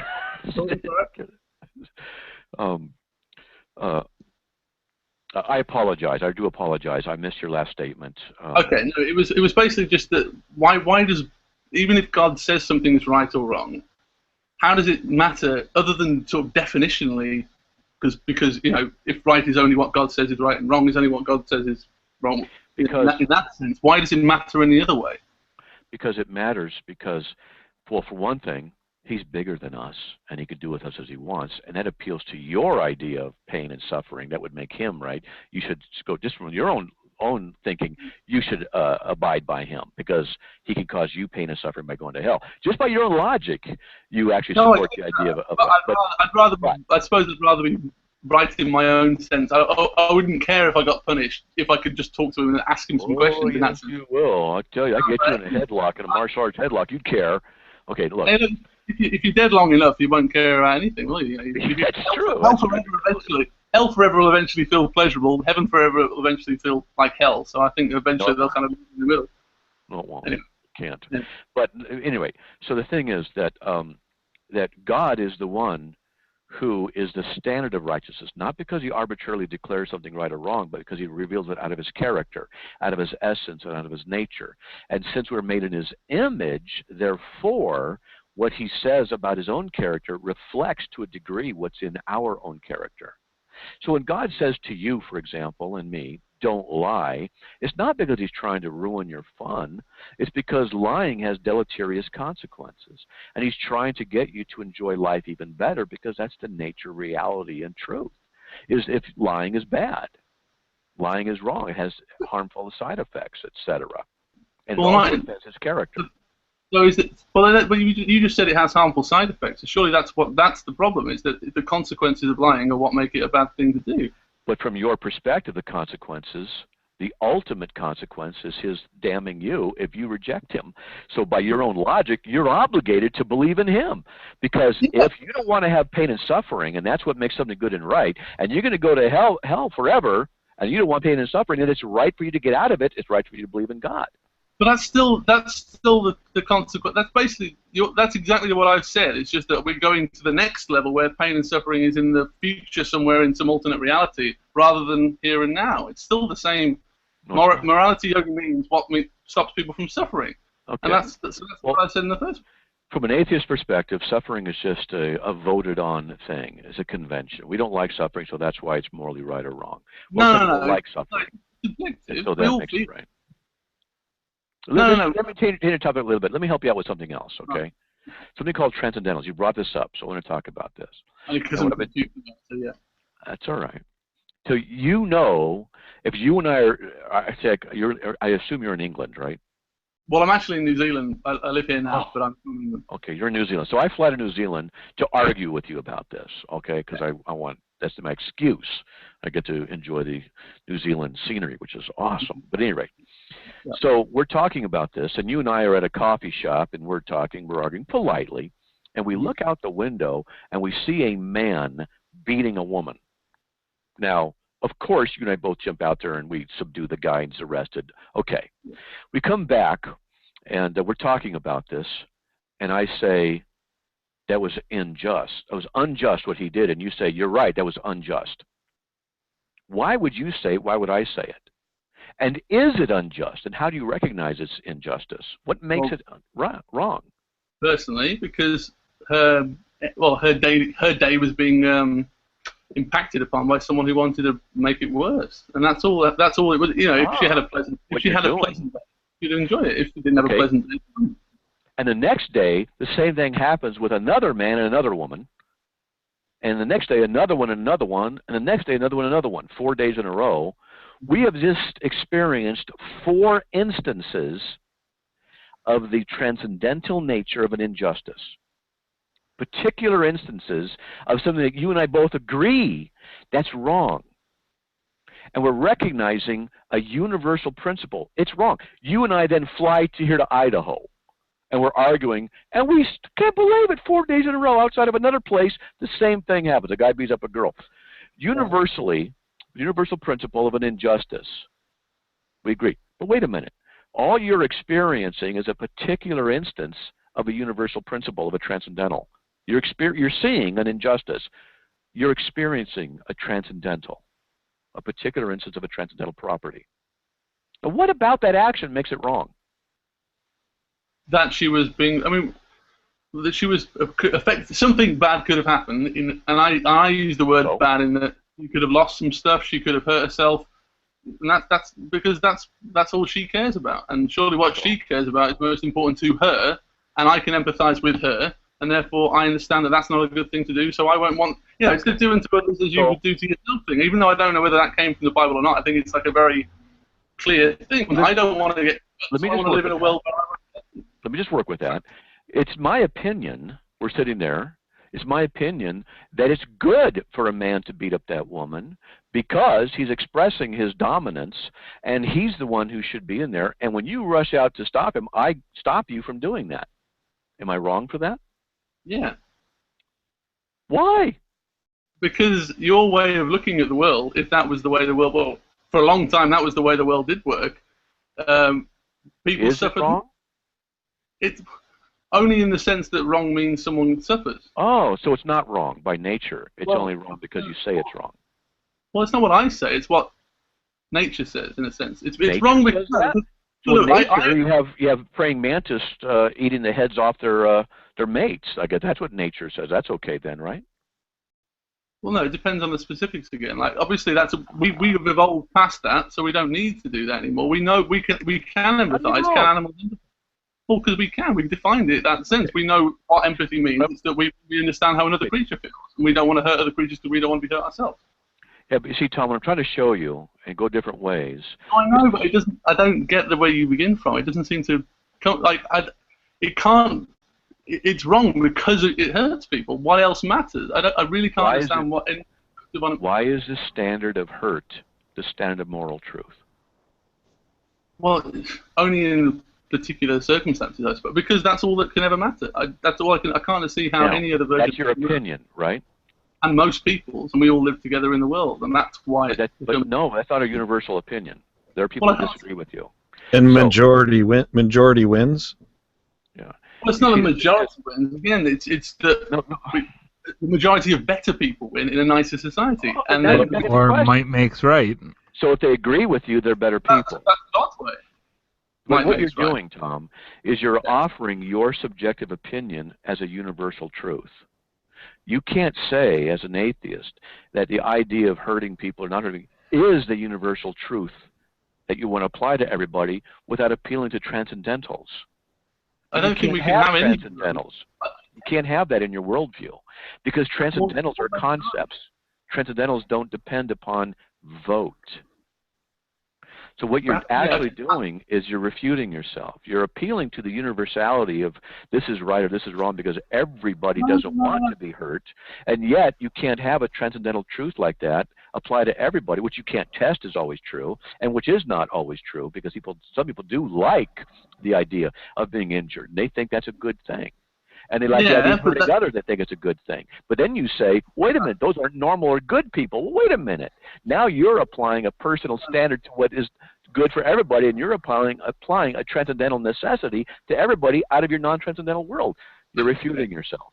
Let me try, because I can't. I know what you are saying, but I don't think there is a universal perspective on anything because we are all okay. Because we're well, maybe I know. Yeah, you've already. Okay. He's already argued for universal. You're arguing for universals from your non-universalist perspective. You're refuting yourself. I probably am. I've lost what I've spoken about quite a lot anyway. But I don't often. I've never done this before anyway. But I do. That's all right. I find it really fascinating. So I'm just kind of confused about it.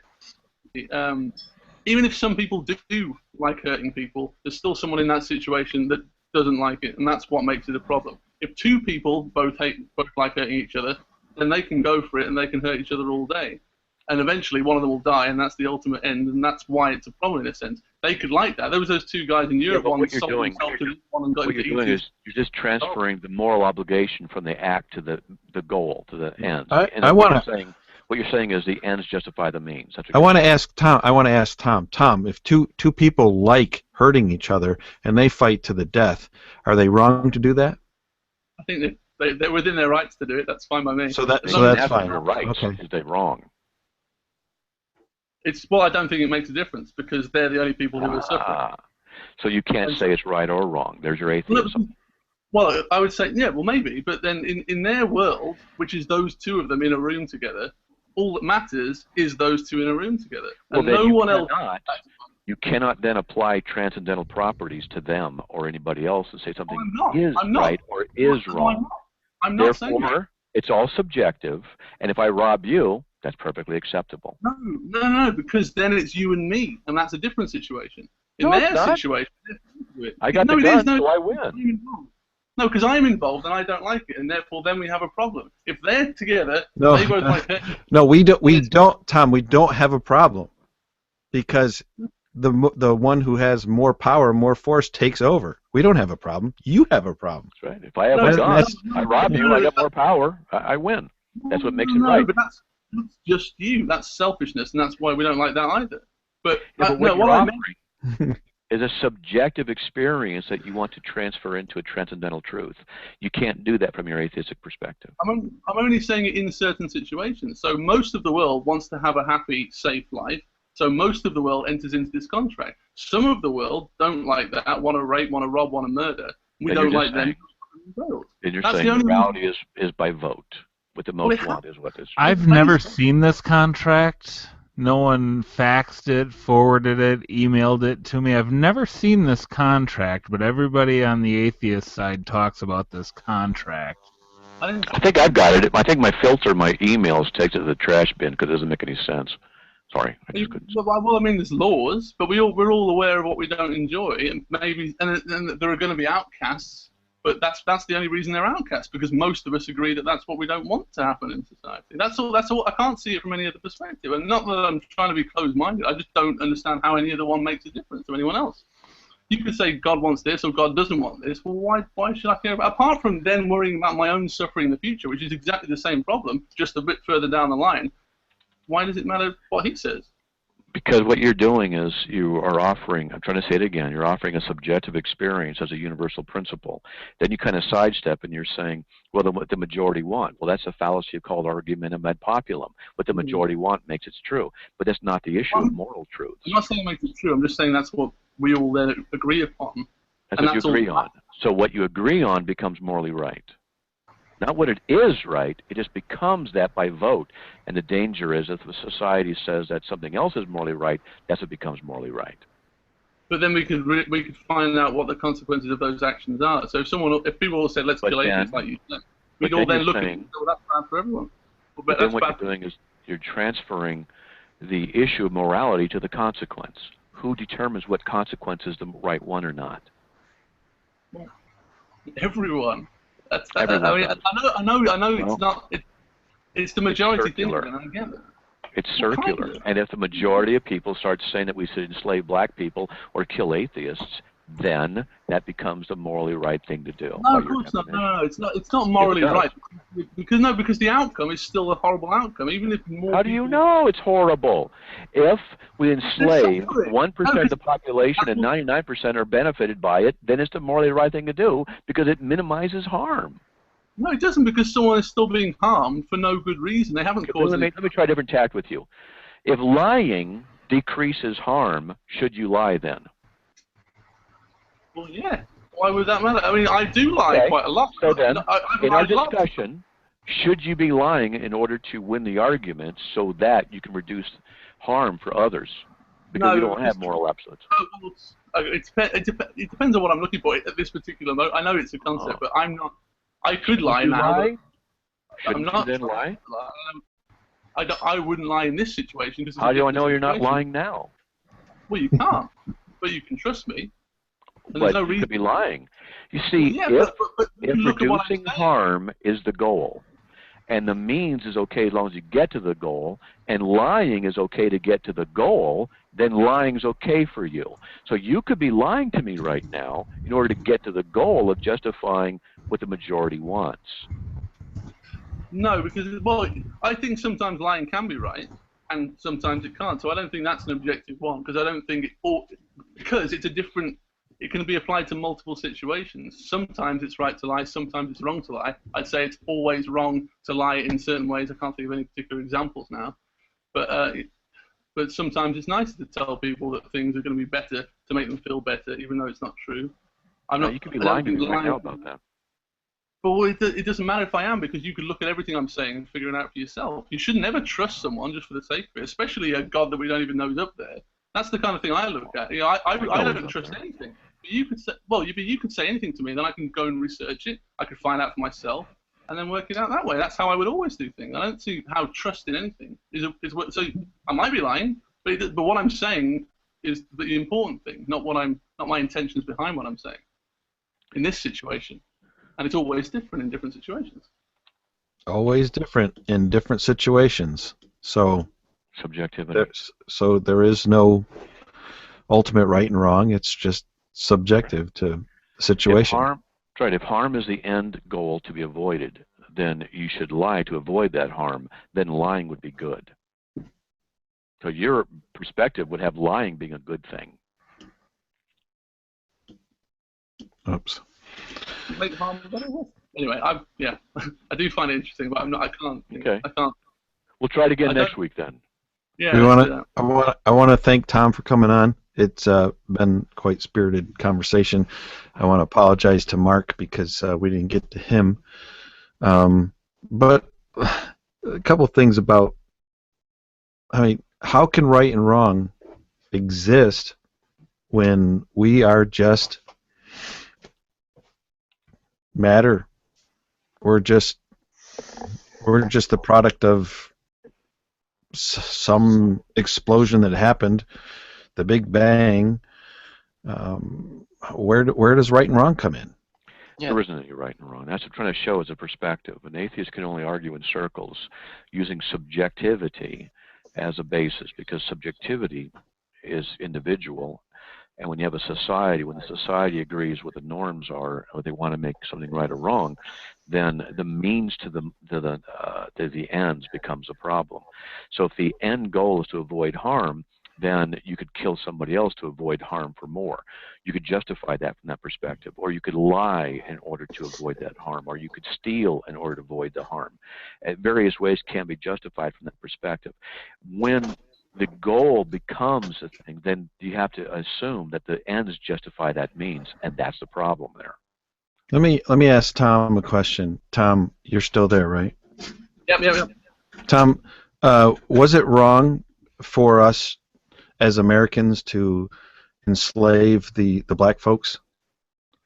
Yeah, I think so, because based on what? I mean, majority agreed. No, because it's their suffering that's the problem in that situation. Oh, so it's not okay. So it's, if anybody's suffering, it's wrong. Well, the suffering is the objective thing, and what people think about it is the subjective thing. But suffering is subjective. But the majority said that it was okay. Well, no, because it's not for them to decide. Okay, so it's not for the majority. So it's not. Wait. So it's not for the majority to decide, but you say that the majority has decided that suffering is wrong. You see the inconsistency in that? It's a different majority. That's the point. It's the same majority. Because it's always different. Every situation is a different scenario. So in that situation, maybe most people around the world disagreed with it. But the people suffering were suffering for a fact. They were being harmed. How do we know when we should listen to the majority and when we shouldn't? Well, how do you know which majority is right and which majority is wrong? Because one majority is usurping the other. Well, and saying that majority should have done that.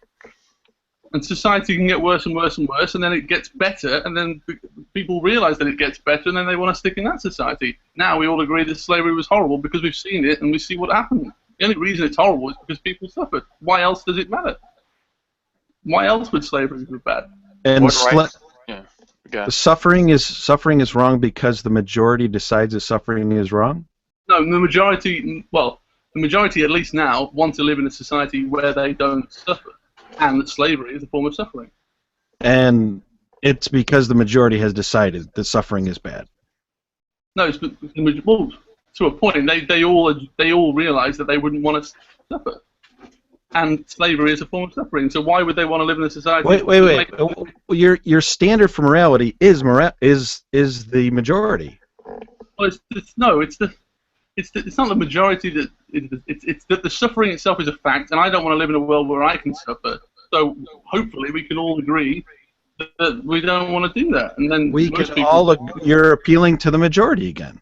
So, yeah, I know what you mean, but it's different people at different times. If those American slaveholders got to experience the slavery themselves, then they would agree, and then that's what's happened effectively. I mean, they were kind of forced into it. You're just offering subjectivity again. I hope. I think it has to be always. Yeah, it has to be subjective, but it's a fact that the people were suffering. Well, they just evolved differently than you, but they're not obligated to hold your standard. They evolve differently than you. Per evolution. Not according to science. Like we all know how everyone feels because we can test it. We can check brainwaves and all that kind of stuff. I enjoy listening and talking about morality because I muted Tom. Tom, thanks for coming on. I need to wrap up because it's late here and I need to go to work tomorrow. But Tom, thanks for coming on. I really enjoy talking about morality, and I hope Tom can see some of the inconsistencies, even though he's sticking to his guns. Matt Slick, thanks again, sir. Sure. Matt Yester, thanks for joining us, and Len Pettis, I believe, has slipped away for a couple minutes. No, I'm here. I'm back. Are you taking this off air, or can we stay live with you giving me controls? I'll stay live for a while. Well, yeah, it's really hard, Len, because I'm not sure that you can end it. But I do have to do some things before I go to bed, so I could come back in 20 minutes. Well, let's bring another caller on. Sorry, I have a mouthful of pizza. So no, I'm choking. So who's our next caller, Tim? Our next guest is Mark. He was on last week, I believe. So let's add Mark. Mark, you can unmute your mic and engage with Matt Zlick. Can you hear me now? Yep. You're live. Okay, great. I just wanted to kind of parlay off of what Tom was saying, but I wanted to tell you I still see the Christian worldview as being subjective as well. So, I know that Matt, posed some, moral questions, but let's look at, if I asked 1,000 Christians and their child was dying and the drugs that could save their child were in the pharmacy down the street, but the drugs were thousands of dollars and they couldn't afford it, would it be moral to break into the pharmacy and steal the drugs to save your child's life? What does Christianity say about that?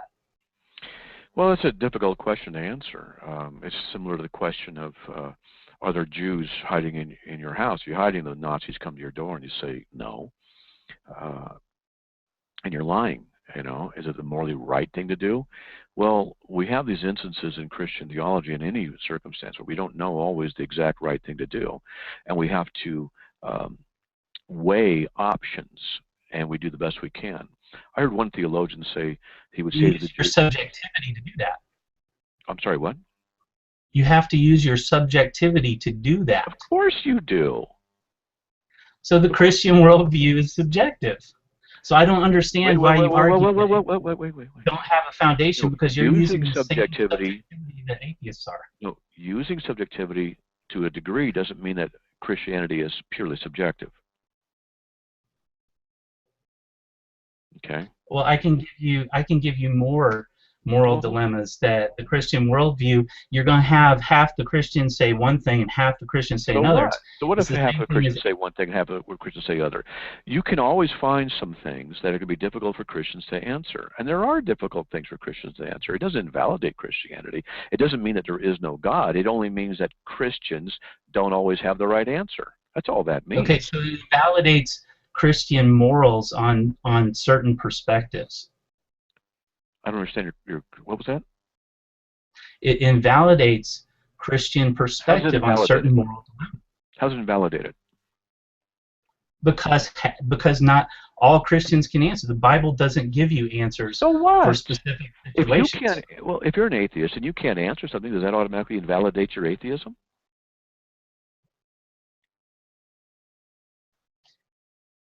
Does it? Again, it goes back to what Tom said. Hold on. If you can't answer something, this principle that you just applied, you're saying that Christians can't answer this or that, so therefore it invalidates their... No, it's not true. If you don't have an answer to something, it doesn't invalidate it.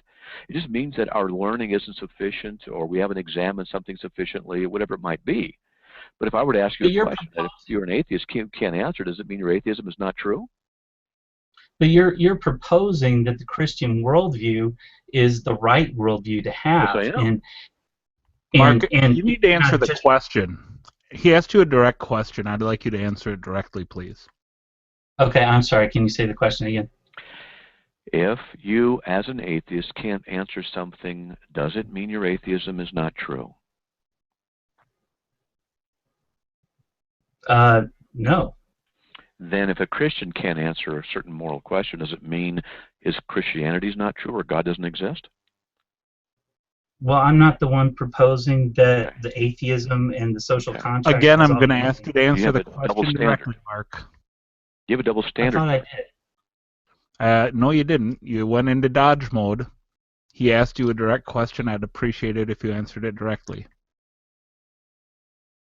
Look, Mark, I just asked a basic principle. I derived a principle out of what you said, and then I applied it to another situation. You said, or you implied, I don't get the exact words, please forgive me if I don't want to misrepresent you, but you said basically, if a Christian, 1,000 Christians, and half of them decide one way, half of them decide another, then you're saying it's subjective and invalidates Christianity. We get 1,000 atheists, we ask one question, and half of them go this way and half of them go that way. Does that invalidate your atheism? See, you'll say it invalidates Christianity, but you won't do the exact same principle and say it invalidates atheism. You have a double standard here. You're not thinking clearly. I answered that with no, because I honestly don't think that atheism has, And it doesn't invalidate Christianity. Your scenario does not invalidate Christianity. Then that's the simple point. But I'm not the one that says that atheism has the answers to all moral dilemmas. It can't have any answers to moral dilemmas. Amen. But it does through the social contract and the Christianity does, but it doesn't mean that we can codify every single one in every single instance. God has all the right answers. We don't know every instance for everything. I mean, if I were to give you an answer for whatever scenario, all you got to do is come up with a different scenario, and I could answer that one. A different scenario, detail, minutia. What about he's facing left on that day? And it means that because the shadow of the moon or the sun is a little bit more, and that causes that cat to go across the street and get killed. What about that, Matt? You could do things like this into minutia. The idea of Christianity is that there are principles we've got to apply. And the fact is, we don't always do them right as Christians. It's a fact. You know, my marriage to my wife, she's a good woman, except for her taste in men, as I always say. And just because I blow it or she blows it in some aspect of our marriage doesn't invalidate our marriage. Just because we don't know how to do everything perfectly in our marriage doesn't mean the marriage isn't true any more than not doing something morally in Christianity perfectly every time means that it's true. Plus, you got a problem.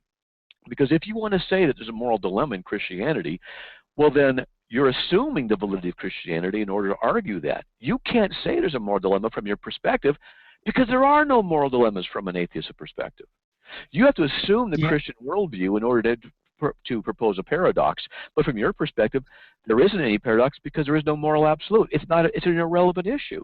So you're assuming the Christian worldview to argue from that. But Matt, you borrow from the atheist worldview just to say that I'm borrowing from the Christian worldview.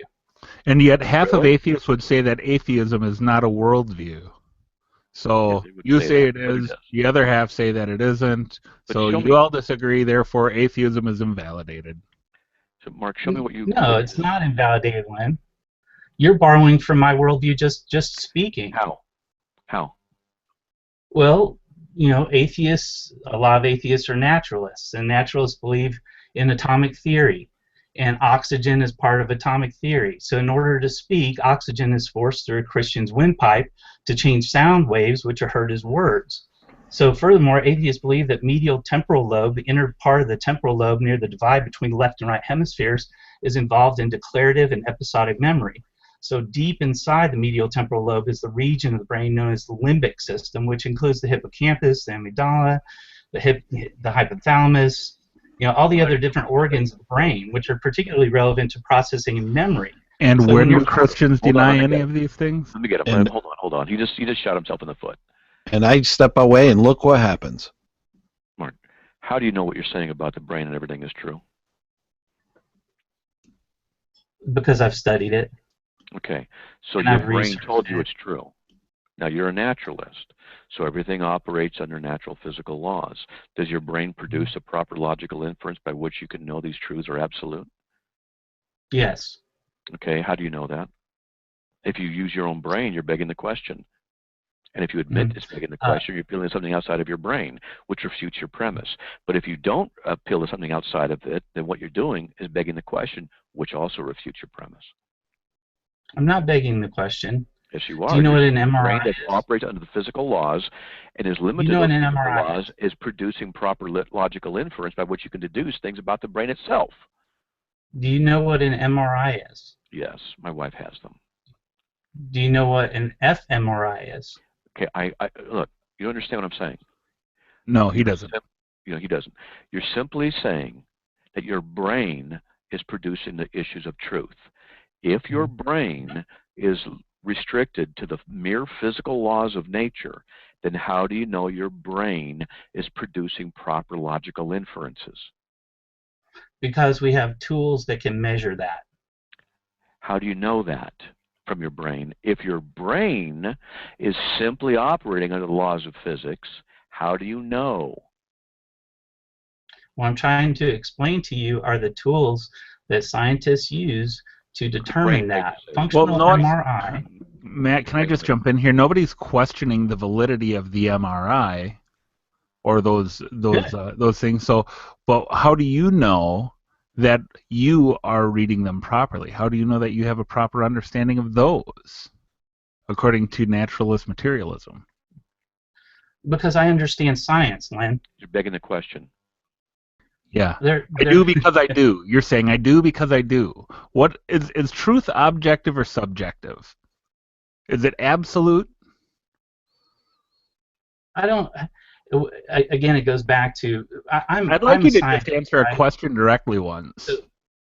Because it's a vapid question, Len. It's a vapid and vacuous question. How do you know that? When you guys look. You know, my favorite saying is that your inability to grasp science and scientific concepts is not an argument against them, but yet you try to argue against them. You want to? I understand a lot about science and scientific concepts, and a lot of them I don't. But you're not getting the philosophical conundrum that you're working within. You don't understand something. Let me illustrate it this way: have a box with 2 gears and 2 rubber bands. Does it produce logic? Matt, I don't think you understand what I'm saying. Yes, I do. I'm trying to you help don't you. understand. Okay, well let me see if you understand or agree with this statement. Okay, I'm gonna read something to you. Tell me if you agree with it. Okay, the most common chemical transformation of a carbon-carbon double bond is the addition reaction. A large number of reagents, both inorganic and organic, have been found to add to this functional group. Majority of these reactions are exothermic due to the fact that CC-pi bond is relatively weak at 63 kcal/mole relative to the sigma bonds formed to the atoms or groups of the reagent. The bond energies of a molecule are the energies required to break homolytically all the covalent bonds in the molecule. Consequently, if the bond energies of the product molecules are greater than the bond energies of the reactants, the reaction will be exothermic. Would you agree with that? I have no idea what that's about. Okay, good. So, if the supernatural were true, then we could expect it to say something like What's this. your point about that? You made it as Well, I'm going to tell you, because God, you guys propose God as an answer and solution, and you poo-poo science. And I'm trying to. No, we never are dismissing the straw manity. We never dismiss science. You're making an assumption here. Just because I'm a Christian doesn't mean I don't approve of science. Science is based upon faith, incidentally. You don't know that, and I can talk to you about that. But you're not understanding the initial problem. I have no problem with science. Dude, look, I want to be a marine biologist. I love science shows. I enjoy science. I watch documentaries. I don't give a flying rip about any sports whatsoever. I prefer watching documentaries and science things on the Science Channel over sports any day. I love science. I enjoy science. Science is based upon materialistic principles and the faithful expectation that the universe will always operate in the same manner, as can't be validated as being true. It also works on the faithful assumption that the laws of logic are universally consistent. It's based upon things it cannot assert to be true. It just begs the question, assumes them, and it works from a materialistic worldview to try and ascertain how things can work, and from a properties perspective, trying to arrange and develop predictability. That's all that science is. I understand what science is and the method, but I'm just saying this. You don't understand. I'm trying to give you an illustration. 2 gears, 2 rubber bands in a box. You wind a lever over here, a certain result comes out. Is that logic? No, it's not logic. Your brain is that, only with a lot more gears, a lot more rubber bands, a lot more levers. At one point, does it produce proper logical inference? Here's the question. When does one chemical state, or how does one chemical state that leads to another chemical state in the brain produce proper logical inference? This is something your science can't answer. It's something my science can't answer. It's something that materialism cannot answer. You don't know if what your brain is telling you is true is actually true. You don't know if what you see with the senses. You can say that. That's a bald assertion. Like last week, okay, R.C. Sproul. Remember Lynn mentioned R.C. Sproul, right? Yeah. And what R.C. Sproul said was he talked about rogue molecules. Okay, so I looked it up, and what Sproul actually says, there's no maverick molecule if God is sovereign. So if God can't control the tiniest bits of the universe, then we can't trust him to keep his word. Well, you know, look at we've got the Large Hadron Collider, the largest and most expensive science experiment ever undertaken by mankind. And I know you're into science, Matt, so I know you've heard of the Large Hadron Collider. So what they do in the Large Hadron Collider is they take molecules and they smash them together. All right, they create rogue molecules and they smash those together. And so there goes your proof of God.